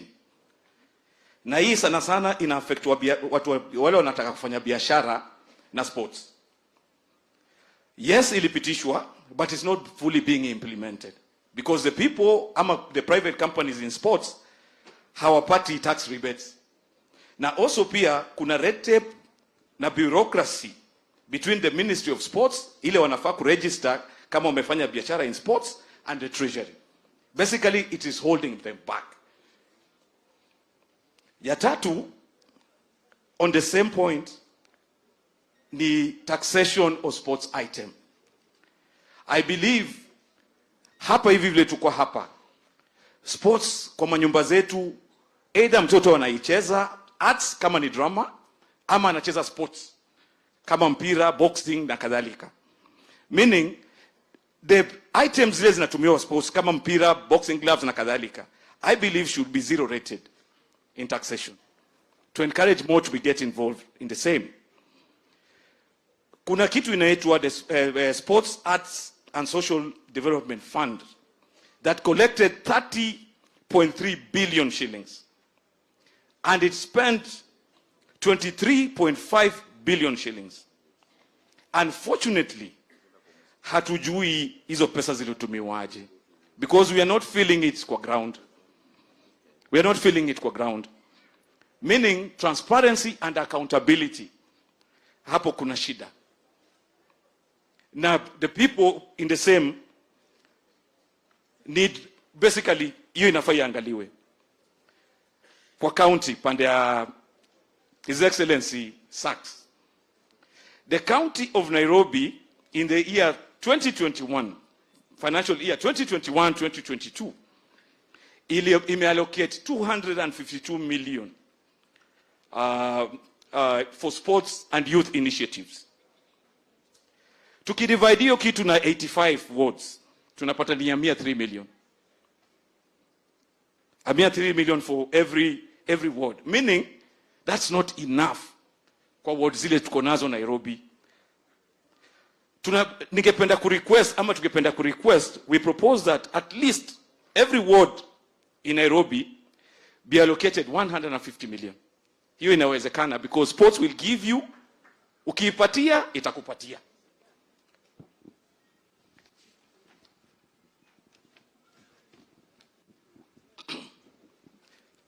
Kitu ingine tungependa, kuna watu wanafanya biashara na sports, private companies. The private companies should be provided access to funding as sports entrepreneurs. Kama hizo sectors zingine vile zinapewa, wapewe support so that wakilete hiyo chapa kwa ball ama kwa hizo sports zingine, because vijana watafaidika through the same. Na on the same point also, I know kuna vijana wana makampuni hapa. Wanacheza ball na wana kampuni, ama wanacheza sports na wana makampuni. They can benefit from the same. Point yangu ya pili ni governance and partnership. Hii sana inakuja kwa capacity building. In Kenya tuko na kitu inaitwa NOC Kenya. Basically National Olympic Committee Kenya. They should come up with a program or curriculum. Na hii sana wakae na stakeholders from all sports. Okay. Wakae na stakeholders from all sports. Kufanya nini? Come up with a curriculum ya training so that watu watrainiwe kwa modern day skills na kadhalika kwa dunia to make Kenya can be better than basically what we are doing right now. Nakuja tena kwa SACS. The county basically has a capacity to sponsor a league in Nairobi. A very competitive league in Nairobi. And also partner, vile nimesema, with private people, wale wanaweza kuja hapo kama cup sponsors or league sponsors. We've seen it because kuna wale watu walikuwa kuna the company ile sponsor ile ilikuwa hapa na ilivuma sana Super 8. Those are the people basically tunaweza partner now. Ya mwisho, infrastructure. His Excellency, the Deputy President, reclaim and restore our social halls. Our facilities zile ziko Nairobi County. Kuna halls zile hazitumiki because the residents of those areas are not allowed to access the halls. Kuna viwanja zile vijana hawawezi tumia. Na tukianza kwanza, kuna kiwanja imetengenezwa hapa Ngong Road, which I think was given to KDF, I think. Na ilikuwa inatumiwa na team za mtaa. Kindly, kama hizo, najua hizo zinaweza kuwa sorted out as soon as the 10th. Na viwanja also za shule.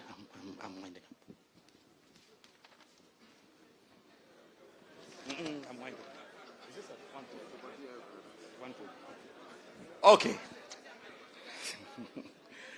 Okay, His Excellency, tungependelea also kutengenezewa viwanja kwa 17 sub counties. Kuna viwanja already but they can be improved. An example, kuna Dandora which sasa imelala na vijana basically haitumiwi. Kuna Kiumbuini, kuna Woodley, kuna City Stadium, Makongeni na Riruta. Kwa 17 sub counties viwanja zinaweza tengenezwa na zikuwe na maduka na majim, mahali vijana wanaweza pata pesa. Na nafikiri hizo viwanja pia zinaweza fanya watu wako employed hapo. Kwa sababu gani? Viwanja sahi, kuna viwanja utaenda watu wanalipa as little as 50 bob.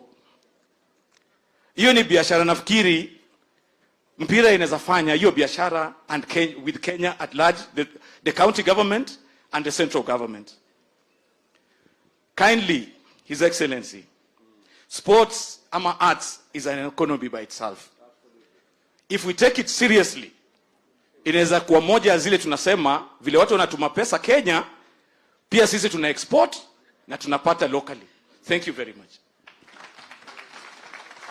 Thank you very much, Eugene. Asante sana. That is kwanza hiyo write up uko nayo hapa. Nitaomba ya kwamba muongee na wale watu wetu wa economic team. Okay. Tutahitaji hiyo write up yako. Thank you, sir. Naona iko na information nzuri. Thank you, sir. Ambayo inaweza kutusaidia kuchangia katika ile chata ya watu wa Nairobi. Thank you, sir. Nakubaliana na wewe ya kwamba sheria ni lazima iangazie na ishughulikie the real stakeholders. Yes, sir. Nakubaliana na wewe. Yes, sir. And kwa hiyo Sports and Arts Fund, yes, pesa nyingi tusema ukweli, yes, haikukwenda kwa sports na art, Kweli, ilienda sir. kwa kujenga mahospitali. Kweli, sir. Yeah, so naamini ya kwamba kuna mahali, kuna sehemu hapo lazima turekebishe. Yes, so sir. that it benefits more sports entrepreneurs, creative industry, Yes, na wale wote ambao wako pale, so that hiyo pesa tungeitumia kutengeneza hiyo viwanja umesema. Kweli. Hiyo pesa tungeitumia kutengeneza zile social halls tuko nazo. Kweli. Hiyo pesa tungeitumia kutengeneza studio ambaye inaweza wale wasanii wetu wanaweza kwenda kuzitumia kwa filamu na kwa nyimbo katika bei ambayo inafaa. Kweli. So that we can nurture local talent. Yes. Whether it is in music, yes, whether it is in sports, yes, whether it is in the whole creative industry, economy space. Yes. Na nakubaliana na wewe, creative economy can create many jobs and can create many opportunities, yes, and can inject a lot of money into, yes, our economy. True, so sir. that is a space we are very keen about. Yes. And kwa mfano nilienda kufungua pale Makadara, ile kiwanja ilijengwa na former MP Kamtoyoyo pale. Yes. Vile ile Bena alijenga. And it's done very, very well. Yes. So those are the kind of facilities we need to develop. Vile wewe umesema Kihumbuini, yeah, all these places where we have na pia itaondoa ile opportunity ama watu wengine wanaweza kugrab hizo facilities. Kweli, sir. Pia katika mashule zetu we should be able to develop in all the primary and secondary schools tuweze ku develop sports facilities, na tuko na fund ambayo tuliweka ambayo ilikuwa ni makusudi to develop the creative and sports industry. So naamini ya kwamba sasa kuna maneno kidogo ya kusema pia, and then maybe the other leaders. Okay. Asante sana bro. Sports and arts are a true economic frontier. Ukina majuu wale watu wako na chapani watu wa sports. Kweli kabisa. Na wasanii. Kweli kabisa. Lakini huku hao ndo wanaomba. Lazima tuibadilishe. Mimi nilikuwa msanii. Lakini vile kulikuwa kuna do nikaingia siasa. Ungekuwa na do singekuwa hapa. Okay. But we must work on it. I think kila mtaa lazima tuwe na studio. Kweli. But those facilities, yes. I think watu wa Dandora wanajua ile story ya Dandora Stadium tulifuatilia as a Senate committee pamoja na Omanga and the senators, tukakuja tukaandikia EACC barua. EACC had stopped it because of the investigations. What is remaining is only a payment of around 50 to 60 million shillings, and the county has been allowed to do it. Hao ndo wajafanya. But as I told you, 48 days sasa ni 15 hours. Unajua inasonga. Kweli inasonga tukiwa hapa. That will be the first place we're going to open because kazi imefanywa almost 90%. Na vijana wa Dandora wameichunga mpaka speakers, nothing is being touched. That is going to be one of the best stadiums that we have. Tutahakikisha imefanyika. City Stadium lazima tu upgrade. Nimeendapo juzi, turf imechakaa. Kweli. It is nyasi imemea. We must make it world class. Tukiwa tu tuko tena kuna ball. You know, Kweli. We must make it world class. We return it na tumesema tuna rename Joe Kadenge Stadium. That is what is going to happen to City Stadium. Pia umeme grounds hapo Ziwani, hapo usichezea Kothbiro from 76. That is a tradition. Lazima tuwe hiyo grao Kiubuini pale Mundia. Sijui Mundia kwa wapi. MCA wetu wa hapo alikuwa na tona. The allocations were there in the budget. Hata Roro wanajua budget ya county assembly. Okay. So we'll return it as well. Woodley grounds will return it. Hizi uwanja zisikuwe ati ni za siasa peke yake. Kweli. Hizi uwanja zio za vijana wetu, because your excellency, when Dandora stopped, vijana wetu walirudi kwa crime. In fact kuna wale vijana waliangushwa mpaka LD, vijana wa Dandora. That design of that stadium has even, because there are 12 teams that play there, had even 12 shops for each of the teams to sell merchandise, to do their business. We need to do that. Another area is boxing. Akina Anto, mnafanya vizuri, Anto Wedhaka, akina Theuri, mambo ya boxing. Boxing was legendary in Nairobi. From Mudhurwa to Kaloleni to our social halls, we must return it. Yes. We're going to return it. I was a patron of professional boxing. Okay. Na mimi ni patron wa AFC Leopards. Najua Nyangia yako Gor Mahia, lakini mtatulia. Tutawawai next time. Let us revive sports back in Nairobi. We will reclaim all the social halls that have been grabbed. I think finally pia Babadogo. Sijasikia kama sijui kama watu wa Babadogo wako. Mnajua ile shamba inakulwa hapo. Hiyo tutarudisha, hata kubali mtu akuleo shamba. Hiyo kiwanja ni yetu, mavijana wetu wacheze.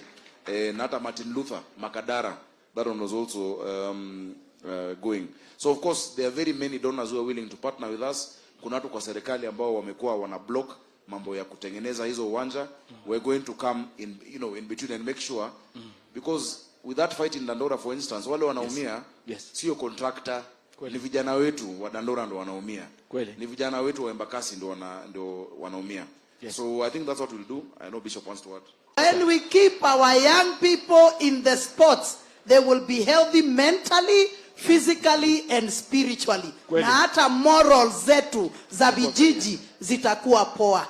Asante sana kwa kuwazia sports. Your Excellency sir, allow me to add, kuna mwenzako aliyekuja mbele yako akauliza, tutahakikisha aje hizi mambo zote tunasema zitatendeka. Muelewe kazi ya senator. Kazi ya senator ni oversight. Sukuma pesa itoke, governor afanye kazi, naye senator aangalie na kuhakikisha tuliowaahidi imetendeka. I'm here for you. We shall make sure there will be zero corruption in our county, and we shall make sure hii mipango tunaweka, mikakati ambao tunaweka pamoja nanyi, yote itatendeka. Your Excellency, nilihusu tu nipitishie mama mwenzangu, mama Miradi. Asante Senator, ile ningependa kuongeza kwa kiti cha mama county kuna fund inaitwa NGAF. Nairobi inapata zaidi ya milioni 120 kila mwaka. Kwa hiyo fund 30% nitatenga kwa kukuza usanii na michezo kwa vijana. Thank you very much. Thank you very much. Eugene, nafikiri tumekusikiza kwa makini. Yes, utaturuhusu tuchukue simu yako, alafu utatusaidia na mawazo na kundi lako katika hiyo economic charter yetu. Asante sana. Na pengine ningependa kumuuliza Sakaja ligi ya Nairobi. Azungumzie. Excellency, tutakuwa na annual Nairobi Cup ambayo itachezwa na timu zetu zote za mtaa. Sub counties will be competing na itakuwa tournament ya maana together. Thank you very much. And we're going to do vile tutafanya every year. There will be an annual sports tournament ya football, boxing na rugby. Rugby is also really growing. Yes. Na basketball. At least akina Roro wako na courts. We're going to have something every year with that budget. Hizi stadiums nimetaja are the ones we are starting with. But the goal, social hall zote, viwanja vya shule, lazima tupate title deeds zao. Zilikuwa zinakulwa Martin Luther King, kule Kasarani, kule Makadara etc. We're going to reclaim all of them. So we'll work together. Thank you. Thank you, sir. Thank you very much. Thank you, Eugene. Thank you, His Excellency. The last person. Asante. Let me call the digital taxi, David Muture, followed by a community health volunteer, that is Shix Kapienga, and then we go to Kenya Association of Manufacturers. Tafadhali mkaribie na tutumie muda mchache, kila mtu anataka kueleza shida zake, ni vyema sisi wote tusikizwe. Karibu. Asante sana, Your Excellency the Fifth, and everybody present. My name is David Muteru, and I'm the chairman of the Digital Taxi Association of Kenya. Na kwa sababu mashida yetu ni nyingi sana, sikuwa nimekuja peke yangu, nilikuwa nimekuja na mwenzangu Peter Wahome. Tafadhali Peter Wahome, karibu.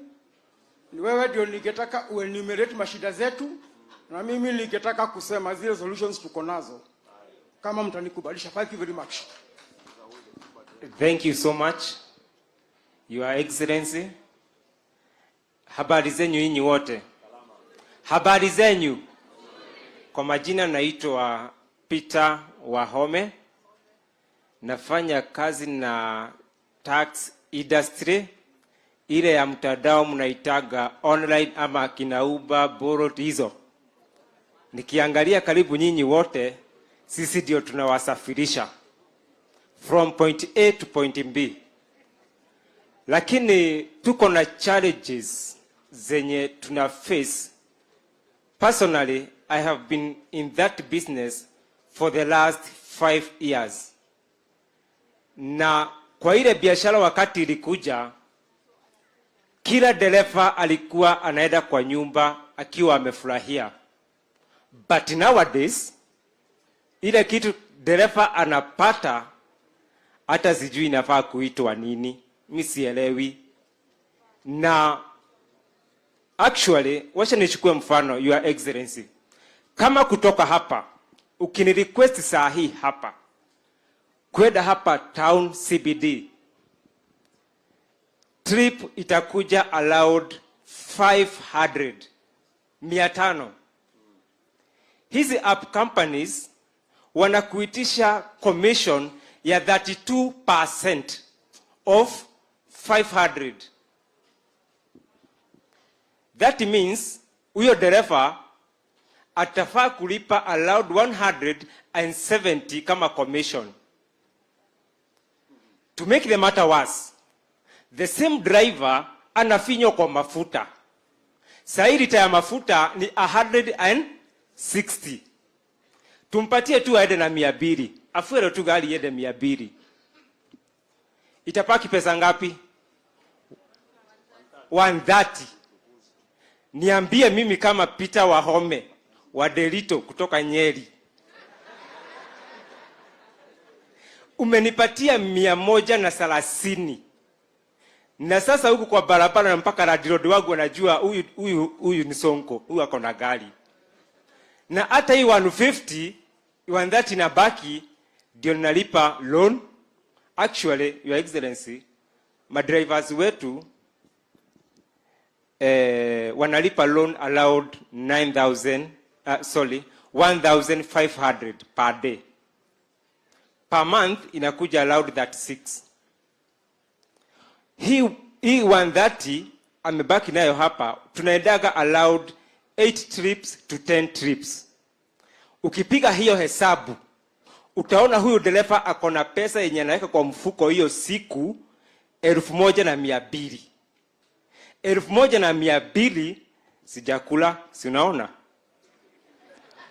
Si unaona? Sijakula, sijakunywa, niko na familia na niko na mambo zangu, na the same amount ndio inalipa loan ya 1,500. Na nimeenda kwa nyumba na 1,000. It means niko na loss already.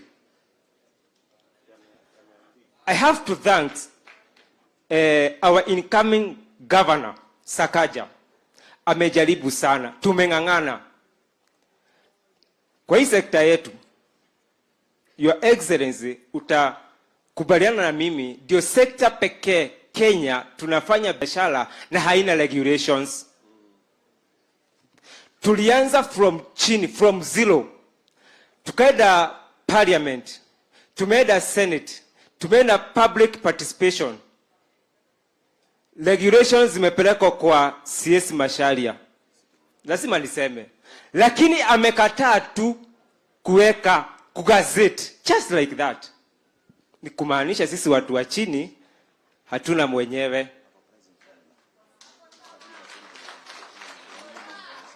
Your Excellency, drivers wetu wanafanya kazi more than 18 hours a day. More than 18 hours a day. Huyu dereva ndiye anakubeba wewe. In fact, sisi tunasemanga tunabeba watu wa ofisi. Wakati unaingia kwa gari, ninaanza kudrive. It is very sad. Drivers wetu wanakufa kwa barabara. By the way, it's only the other week, this month, one of our drivers amekufa akiwa kwa barabara. on ride akiwa anaendesha from airport along Mombasa Road, tukamuzika kwa mheshimiwa Moses Kuria. That is last Monday ndio tulimuzika kwako driver.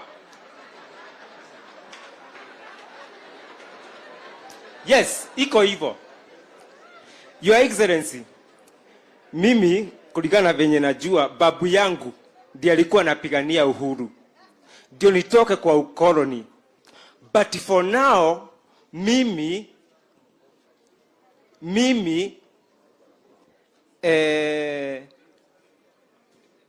ni mkoloni bado. Sijatoka. Actually mimi sijatoka. Kwa nini niseme hivi? Hizi app companies ziko hapa zimetoka nje ya nchi yetu. Piga hesabu, mimi si msomi, mimi si mwana mahesabu, mimi sijui, lakini piga hesabu. Just a minute. Angalia. App companies wanatulipisha 32% commission, na katika Kenya tuko allowed, Nairobi peke yake allowed 13,000 drivers wenye wanaenda online daily.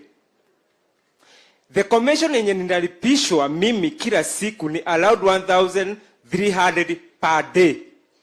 Ukipiga hesabu ya drivers giri 13 ni allowed 6 billion. Allowed 6 billion.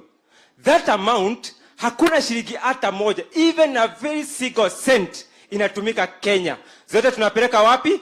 Netherlands. Sasa mnatiambia mimi niko na uhuru kweli? Acha mwenzangu aongee kidogo. Asante sana Bwana Wahome. Thank you very much. Hiyo ndio masaibu ile tunapitia kila siku. Na sasa tulikuwa kwa sababu tukija kwa hii forum tulikuwa tumeambiwa hata mkuje na solutions. One of the solutions that we know that will help us is that currently we operate the foreign app companies, hatuoperate na sheria za Kenya. We operate with, kama Uber tuna operate na sheria za Netherlands, Bolt tuna operate na sheria za Estonia. Tungekuomba mheshimiwa, hii kitu haifai kuwa Kenya. Washa tu operate na rules za Kenya. Hapa tuko. Hiyo ni kitu kimoja kinatusaidia sana.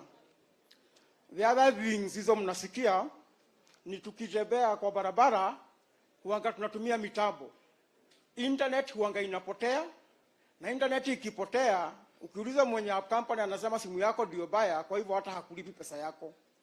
Tungeomba through the county government gari zote ya taxi iwekwe mita ambaye itakuwa inahesabu from the spin of the wheel, na hiyo mita iwe amalgamated na app company so that hata mtabo ukipotea mimi mwenyewe siendi hasara. That solution ni ya kwamba the app companies should not be allowed to be the one who are setting the prices. We do have bodies like the AA of Kenya, Price Waterhouse. They can be able to do the maths. Now, waseme to operate a vehicle, this is the much the vehicle should be paid. This is the much the driver should be paid. This is the much the company should be paid. Alafu kutoka hapo sisi wote tutakuwa in agreement.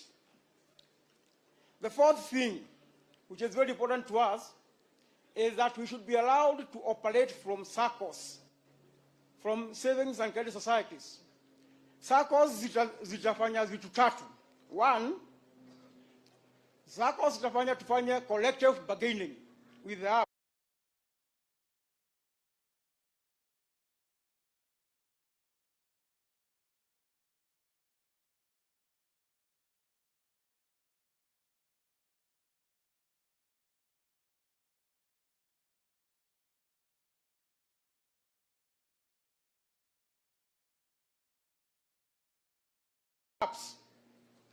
And the number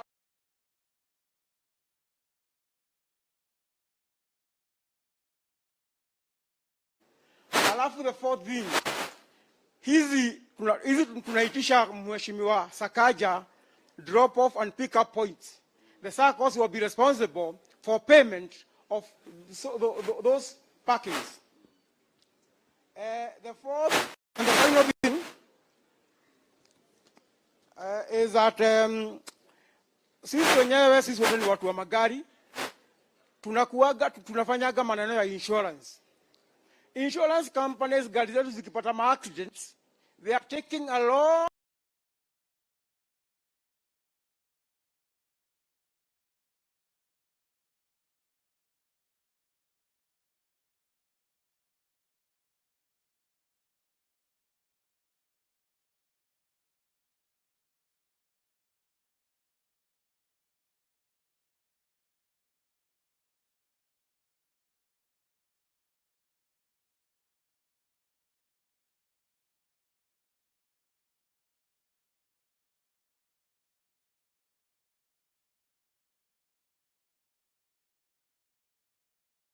time to pay us.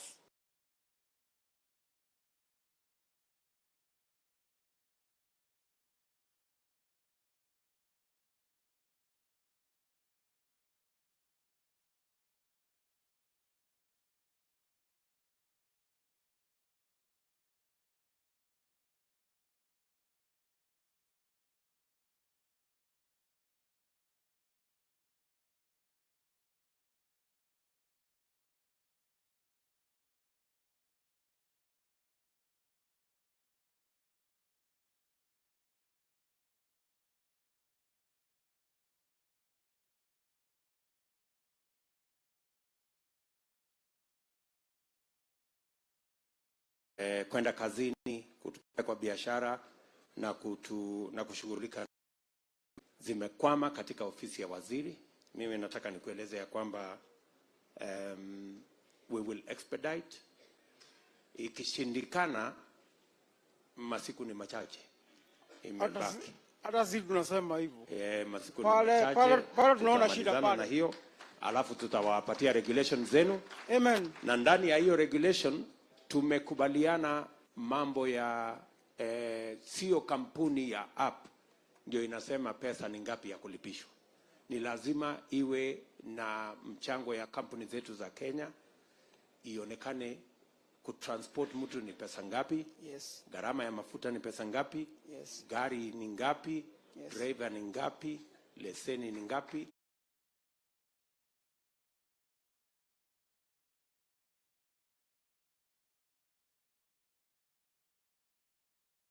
Hajafanya chochote. Na ka laptop tu. Na ka laptop kidogo. Hakuna kitu kingine.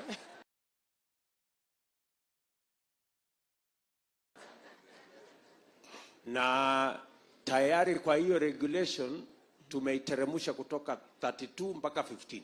Yes. Na bado tutazungumzia hiyo 15 kama ni ya kweli. Na Your Excellency, hata saa hizi kuna a meeting that is going on the ministry. Yes. Wameweka 18% na wamekatalia hapo. Hapana, tumekubaliana 15%. Tumekubaliana 15% lakini wameweka currently ile kitu iko currently ni 18%.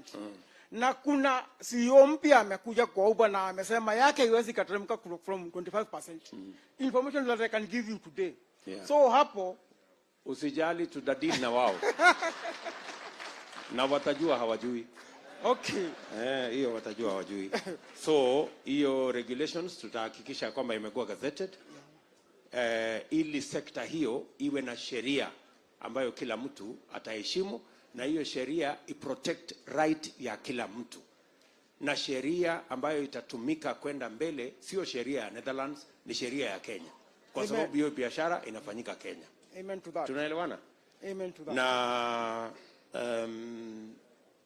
naamini yale mambo masaibu nani Wahome amesema madriver wengine kwa sababu ya kufanya long hours, nafikiri tutakubaliana na nyinyi, kwa sababu pia ni lazima tuwe na hali ambayo itakuwa safe, haitakuwa hatari kwa wale wa drivers wenu na vile vile wale watu ambao unawasafirisha.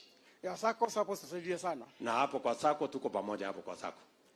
Na ile Hustlers Fund mtapata kupitia hapo kwa sako.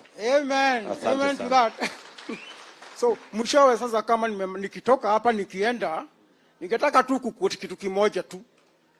John 10:10 inasema the thief came to steal, kill and destroy, but I came so that you may have life in abundance. Sisi tuko na vote. It is up to you tukiwapatia vote. You give us life in abundance.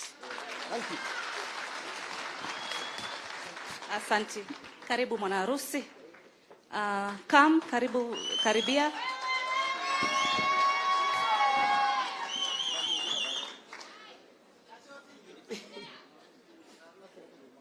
Your Excellency, wageni waalikwa, karibuni, asanteni.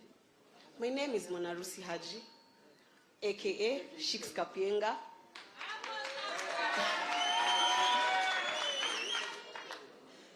Your Excellency, sorry, Uncle Willie. Leo wewe ni uncle yangu. Nikisimama mbele yako leo, nimesimama na 2 ranks. Okay, thank you. Nimekuja hapa kama coordinator wa UDA Kamkunji na chair lady wa community health workers Nairobi mzima. Your Excellency, before niongee, I want to take you through a day of a CHV. Uncle Willie, a CHV is expected to report in a facility in a day. Anafaa kuwe na 1 pregnant mother, 1 defaulter wa immunization, 1 PWD, 1 defaulter wa ARVs, 1 defaulter wa dawa za TB. Akimaliza, anashinda kizunguka kwa households the whole day, bila kukula, bila kulipwa. Anatakiwa apeleke report back to the facility ya wale vitu amepata kwa households.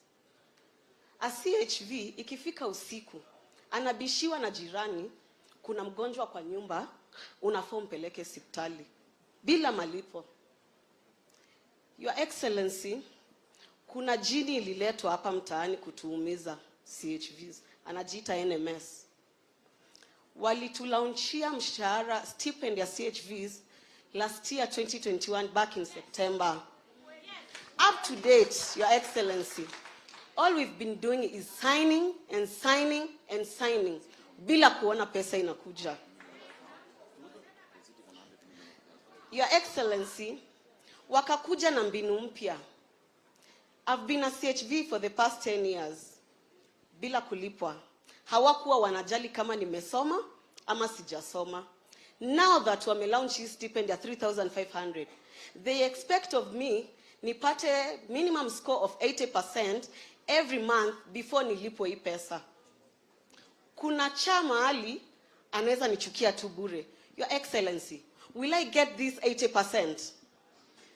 No, I won't. Because wanimbinu wameleta, waeke watu wao mali sisi tuko, wafanye ile kazi tulikuwa tunafanya bure, wao walipwe hiyo pesa. Your Excellency, during polio campaigns, a CHV and a nurse, we both do the same work. Tunazunguka pamoja, tunapanda gorofa pamoja, lakini wakati wa malipo, nurse anapewa 2,000 or 1,500, a CHV is being given 500, nayo atangoja for 2 years before hiyo pesa ifike. Your Excellency, a CHV during corona time, tulikuwa wana expect of us tupeleke report. One expect to visit households without protective gears. Your Excellency, nilishikwa na corona 3 times. They never cared. The people who took care of me are the same CHVs ambao hatutambuliki. Your Excellency, tunaomba sisi kama CHV, kama mimi nimefanya kazi 10 years, kukuwe na mechanism ambayo after a CHV has worked for more than 5 years, anakuwa promoted to be a CHA. Sina mengi ya kuongea, niko na maswali 2 tu kwako. Uncle Willie, what mechanism will your government have kuhakikisha CHV anyanyasiki? Number 1. Number 2, as Shiks Kapienga representing all CHVs in Nairobi and Kenya, before ufike kuinua maisha ya CHV kule nje, mimi kama Shiko hapa, as a CHV today, how will you improve my life? Ndo niende nitoe testimony mtaani kuwa Uncle Willie ameweza. Thank you. Asante sana Shiko. Thank you very much. Tumekusikiza kwa makini sana. Kabla sija kujibu, ningependa tu unisaidie na mawazo kidogo. Ni kweli kwamba tuko na community health volunteers ama workers, kwa sababu wanafanya kazi na wengi hawalipwi. Yes. Na sio hapa kwenu peke yake. Hawa community health volunteers wako katika counties zetu zote. Yes. Na tumekubaliana kama Kenya Kwanza ya kwamba haitawezekana tuwe na volunteers ambao hawashughulikiwi kwa njia yoyote. Thank you. Haitawezekana tuwalipe mshahara, lakini stipend sio gharama kubwa. Hiyo ya shilingi 3,500 is not a lot of money. Yeah? Yeah. Na inawezekana tuwalipe kama vile wafanyikazi wengine wa serikali wanalipwa. Kila mwisho wa mwezi unapata stipend yako. Yes, sir. Lakini nataka nikuulize Kapinga. Kapienga kadogo. Kapienga. Nikuulize ungependekeza vipi? Umesema number 1 unataka mtu akifanya baada ya 5 years anakuwa promoted. Yeah. Ungependa pia hawa watu ambao ni community health volunteers wasaidiwe na training, kwamba baada ya mtu kuvolunteer for 1 year wanaweza kwenda kufanya course fulani free of charge katika facility kama ni KMTC ama mahali fulani. What are your thoughts? Ungependa ikuwe namna gani? Your Excellency, sisi kama CHVs huwa tunapendekeza. Tumesoma, not that hatujasoma. Tumesoma. Now we can do better work than those chairs up there. Because we've been there for long, we know these things for long. Tumekuwa na hawa watu kwa community for long. What they do, wanaleta watu wao, watoto wao kufanya kazi yetu. Ndio wanalipwa mshahara mingi. Wakati mimi kama CHV, I can give polio better than that nurse mwenye amewekwa hapo. What we want, of course, tupate nafasi ya kwenda kutrainiwa. Hiyo ni ya kwanza. Tupelekwe KMTC tusome. Another thing, Your Excellency, tupewe chances not only for chairs, even in your government. Niko sure tunaweza pata hata nominations za MCA hapo juu, because ni watu tumesoma. Yes. Okay, so nomination inaweza kupatikana watu 2 3, lakini unajua tuko na CHVs 10,000. Thank you, sir. So ni vipi tunaweza kuwashughulikia hawa walio wengi? Umesema number 1 ni training. Wakishapata training, we can then upgrade them to chairs. Wakuwe community health assistants. Community health assistants. Yes. Ambayo sasa ni kazi ya kuajiriwa. Yes. Si namna hiyo? Yes. So hiyo process tungesema ya kwamba tungekubaliana na nyinyi. After mtu amekuwa volunteer kwa miaka 3, you qualify automatically, upatiwe training kama ni ya 3 months ama 6 months, alafu ukue community health assistant. Yes, Your na Excellency. sasa ulipwe mshahara. Yes, Your Excellency. Tunaelewana? Kabisa. Kwa sababu that way we give more opportunity to the 10,000 of you ambao mnataka kupata ajira. Yes, sir. Jambo la pili, umesema ya kwamba kuna watu wanataka kuleta relatives wao, marafiki zao, watoto wao, Yes. replace nyinyi ambao mmekuwa na hiyo, mmekuwa mkivolunteer kwa muda mrefu. Yes, sir. I want to assure you Yes, sir. that in a few days, Yes, sir. I want to commit that it will not happen. The people who will benefit are those wenye wameweka muda wao, wamekuwa community health volunteers. Yes. Na hatusemi hapa Nairobi peke yake, in all our counties, kwa sababu tumeelezwa juu ya community health workers Kenya mzima. Yes. So we are going to put all community health workers on a stipend.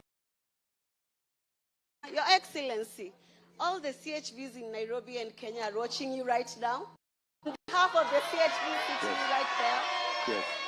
we want to UDA ni kusema na kutenda. Yes. Wanataka how will you improve live ya Shiko Kwanza ndo akirudi kule mashinani aende kusema Uncle Willy hiyo ni sawa Shiko. Wewe ni mtu mmoja. Kama ungetaka nishughulikie hawa wengine wote, pengine ndio ingekuwa sawa. So utakuja uketi chini na mimi, tutakubaliana vile nitakushughulikia as a person. Sawa sawa? Sawa sawa Shiko. Shiko, tulia. Murudishie mic. Shiko. Blackberry mwenyewe. Yes.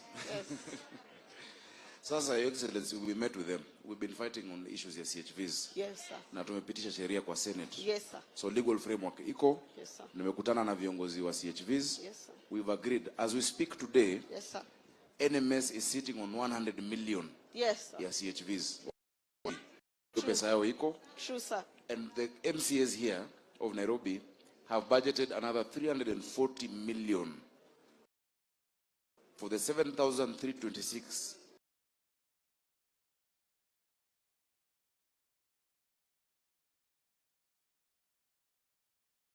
CHVs and CHS in Nairobi. So kazi yetu itakuwa kuhakikisha kwamba mmelipwa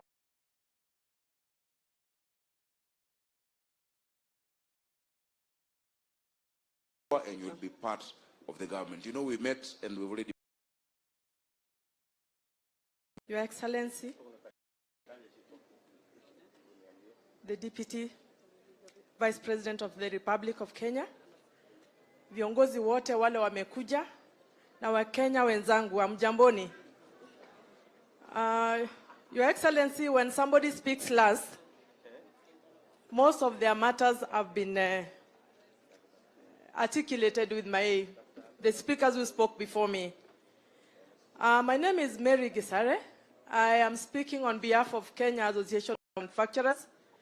Jana tulikuwa na kikao na Your Excellency na tulisema mengi pule, lakini kuna yale ningependa kusema leo kwa sababu our governor is here, pia yeye asikie vile tulisema jana. Mambo ya power, tunaomba good quality kwa manufacturing sector, quality na cost effective. Hiyo ndio changamoto tuko nayo pale, kwa sababu mara nyingi stima inaenda, inabidi watu watumie generators which is not economical. Jambo la pili ni mambo ya maji. Bwana Governor, kwa mambo ya maji ni mingi, especially when you are doing manufacturing.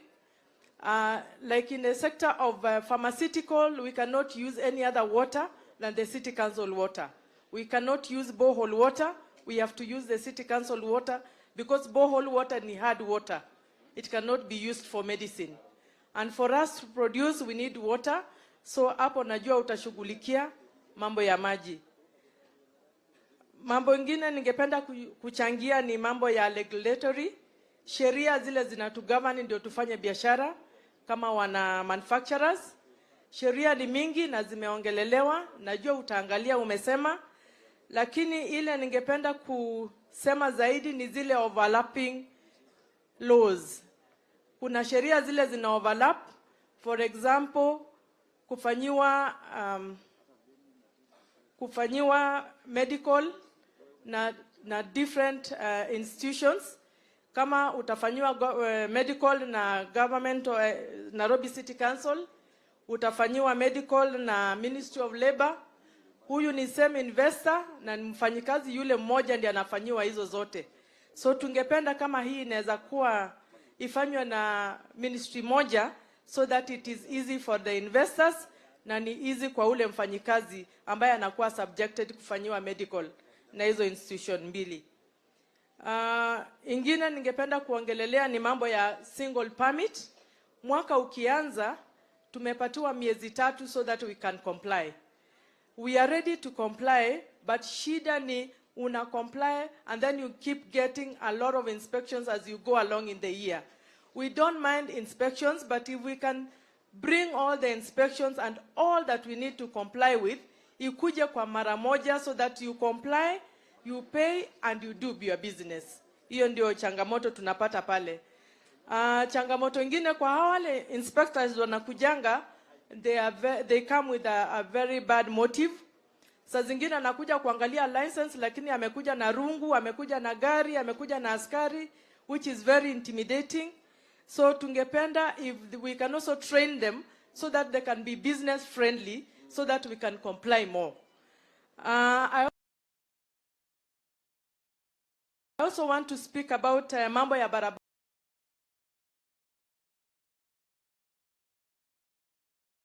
kuelekea kwa industries.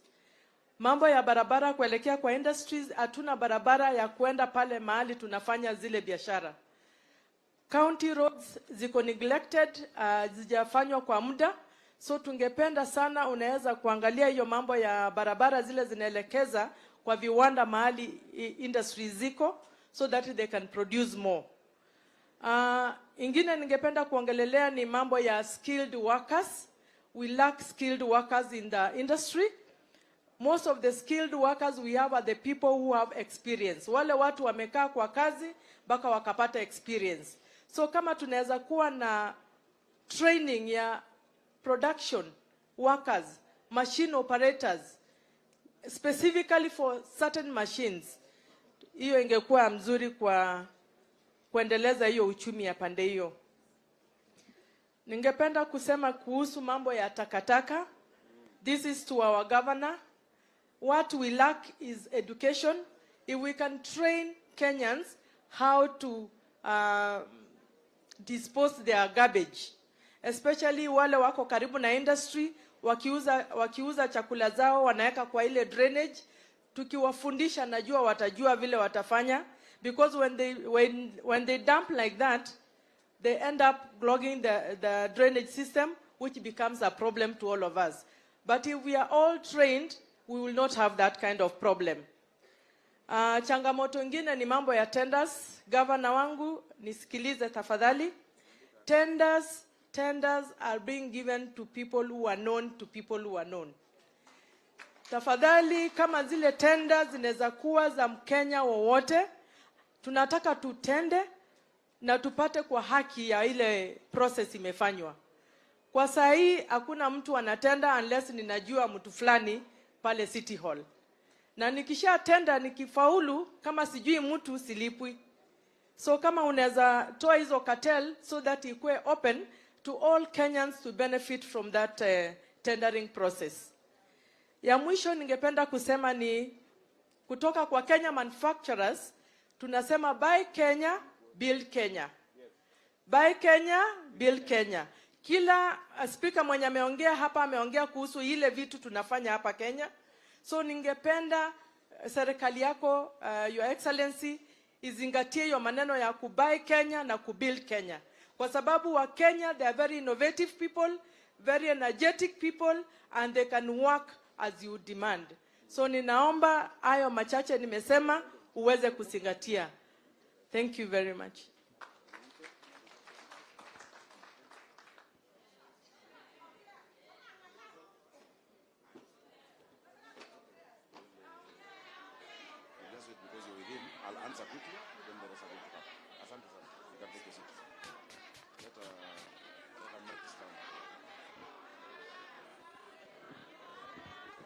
Haya.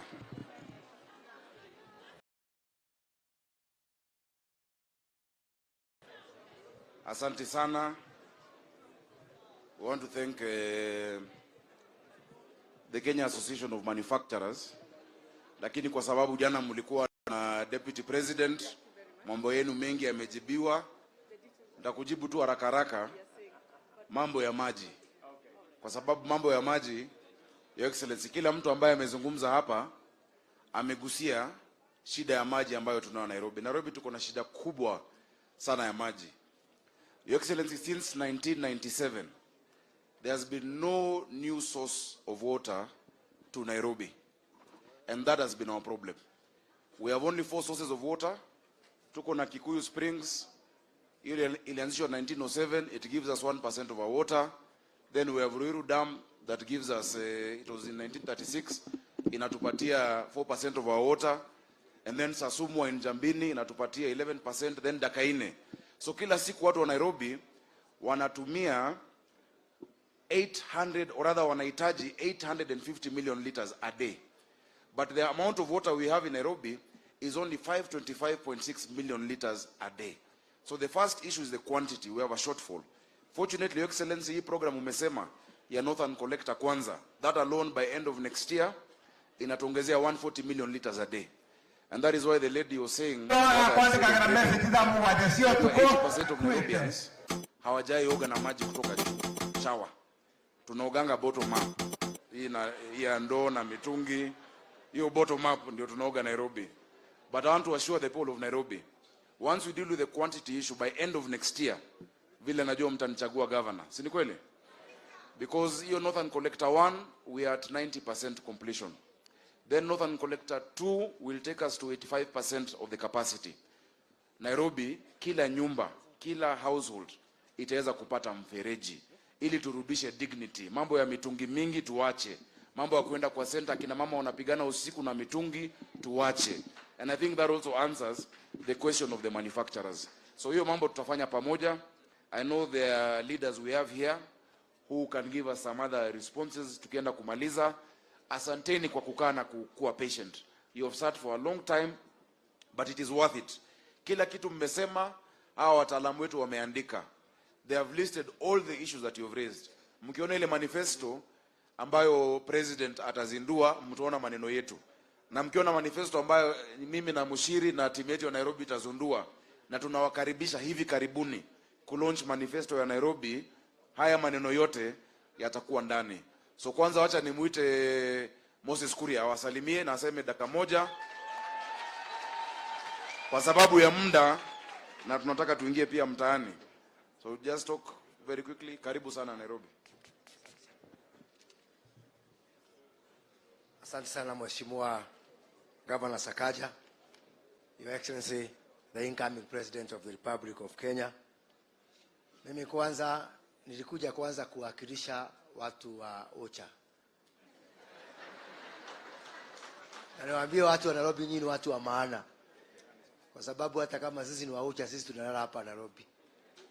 Najua tunachafua jiji yenu wakati mwingine, lakini mtusamehe. Sio kupenda. Unajua hizi vikao ambazo tuko nazo kama timu ya Kenya Kwanza, leo tumekuja, tumekaa, tumewasikiliza, na nataka kuambia this is not a one off. It will be a way of life as Kenya Kwanza. Yeah? Mambo ya kukaa chini kuongea maneno.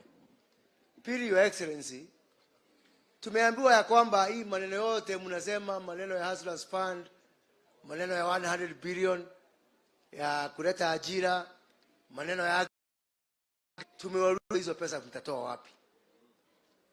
Hii bunge ambao tumetoka saa hii na kina generali hapa na kina KJ, tumepitisha budget 2022-2023 ya 4.2 trillion shillings.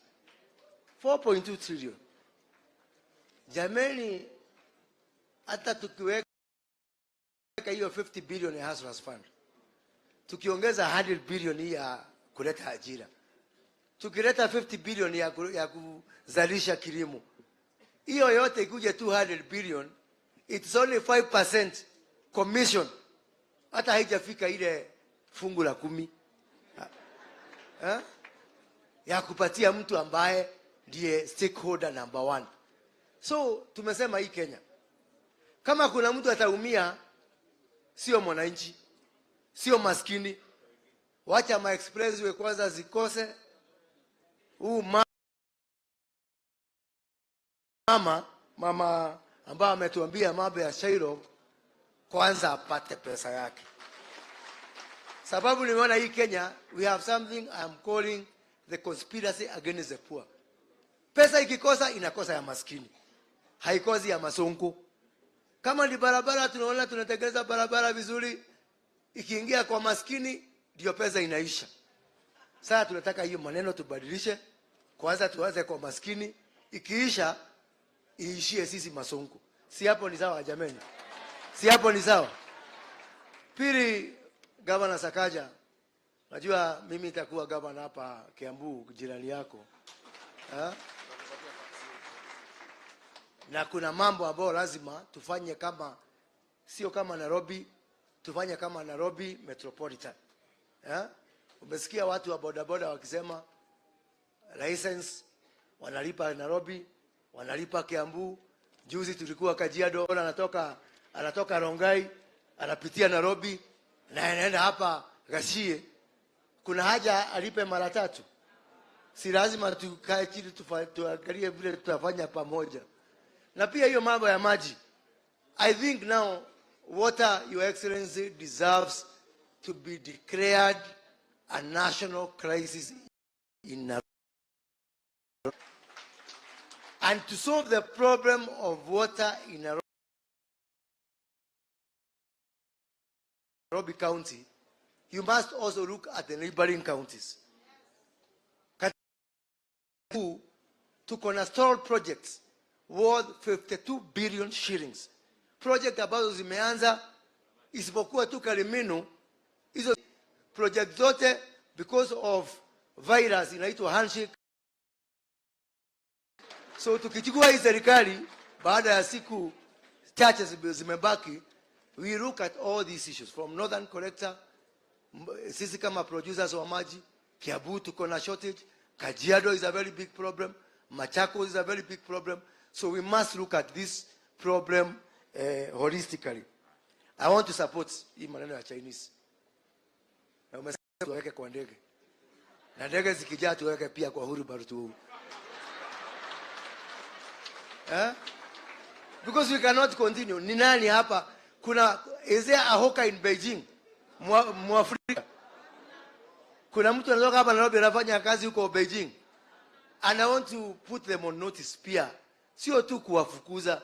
Hata hiyo madeni yao, we must sit down and discuss and restructure and reschedule. Because there's nothing shameful. We cannot. Hii mwaka, we are going to pay 1.1 trillion kwa hizi madeni. Most of them are Chinese. And now to make matters worse, wanakuja hapa na wanatuambia vile tutafanya. Mwisho, Mheshimiwa Sakaja, mwisho, ukichukua serikali, na mimi najua utachukua serikali, utakapochukua, please, can we have a national holiday?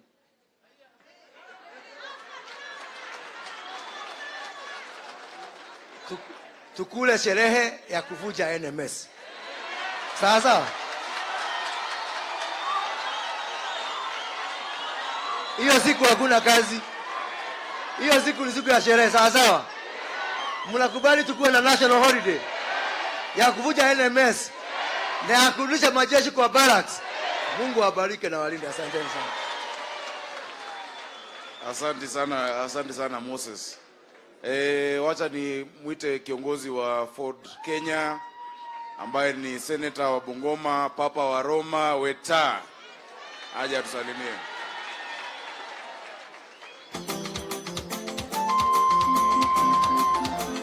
Wawe. Sawa. Wa Nairobi hamjambo. Hamjambo tena. Your Excellency and the Nairobi leadership, hii ni mkutano ya maana sana. Mkutano ya maana kwa sababu Nairobi ni 60% ya GDP ya Kenya. Nairobi ndiye inazalisha utajiri ya Kenya. Na kama Nairobi haiangaliwi, Kenya inaweza kwenda kombo. Mambo mengi sana yenye imesemekana hapa, Your Excellency, is what will make the success of our government of Kenya Kwanza. Na ni mambo machache sana tunaweza kufanya kubadilisha mkondo wa mambo ya nchi yetu. Rais anayestaafu aliambia Wakenya sio mara moja ya kwamba serikali yake inapoteza shilingi bilioni 2 kwa siku kwa kuvujwa. If we save that money alone, Your Excellency, that is about 800 billion.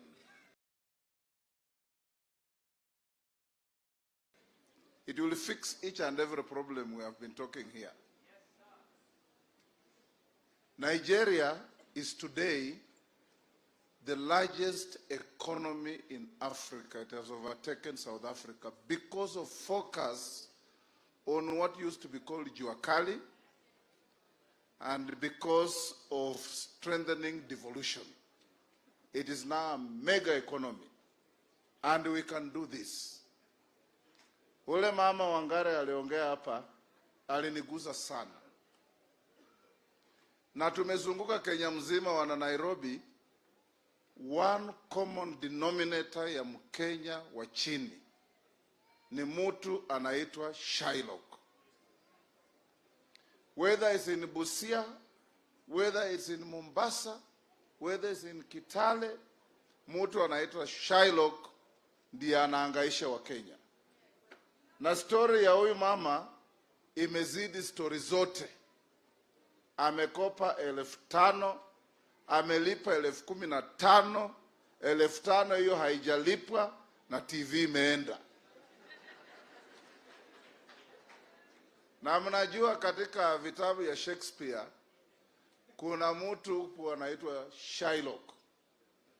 That is where the genesis of this bad person comes from.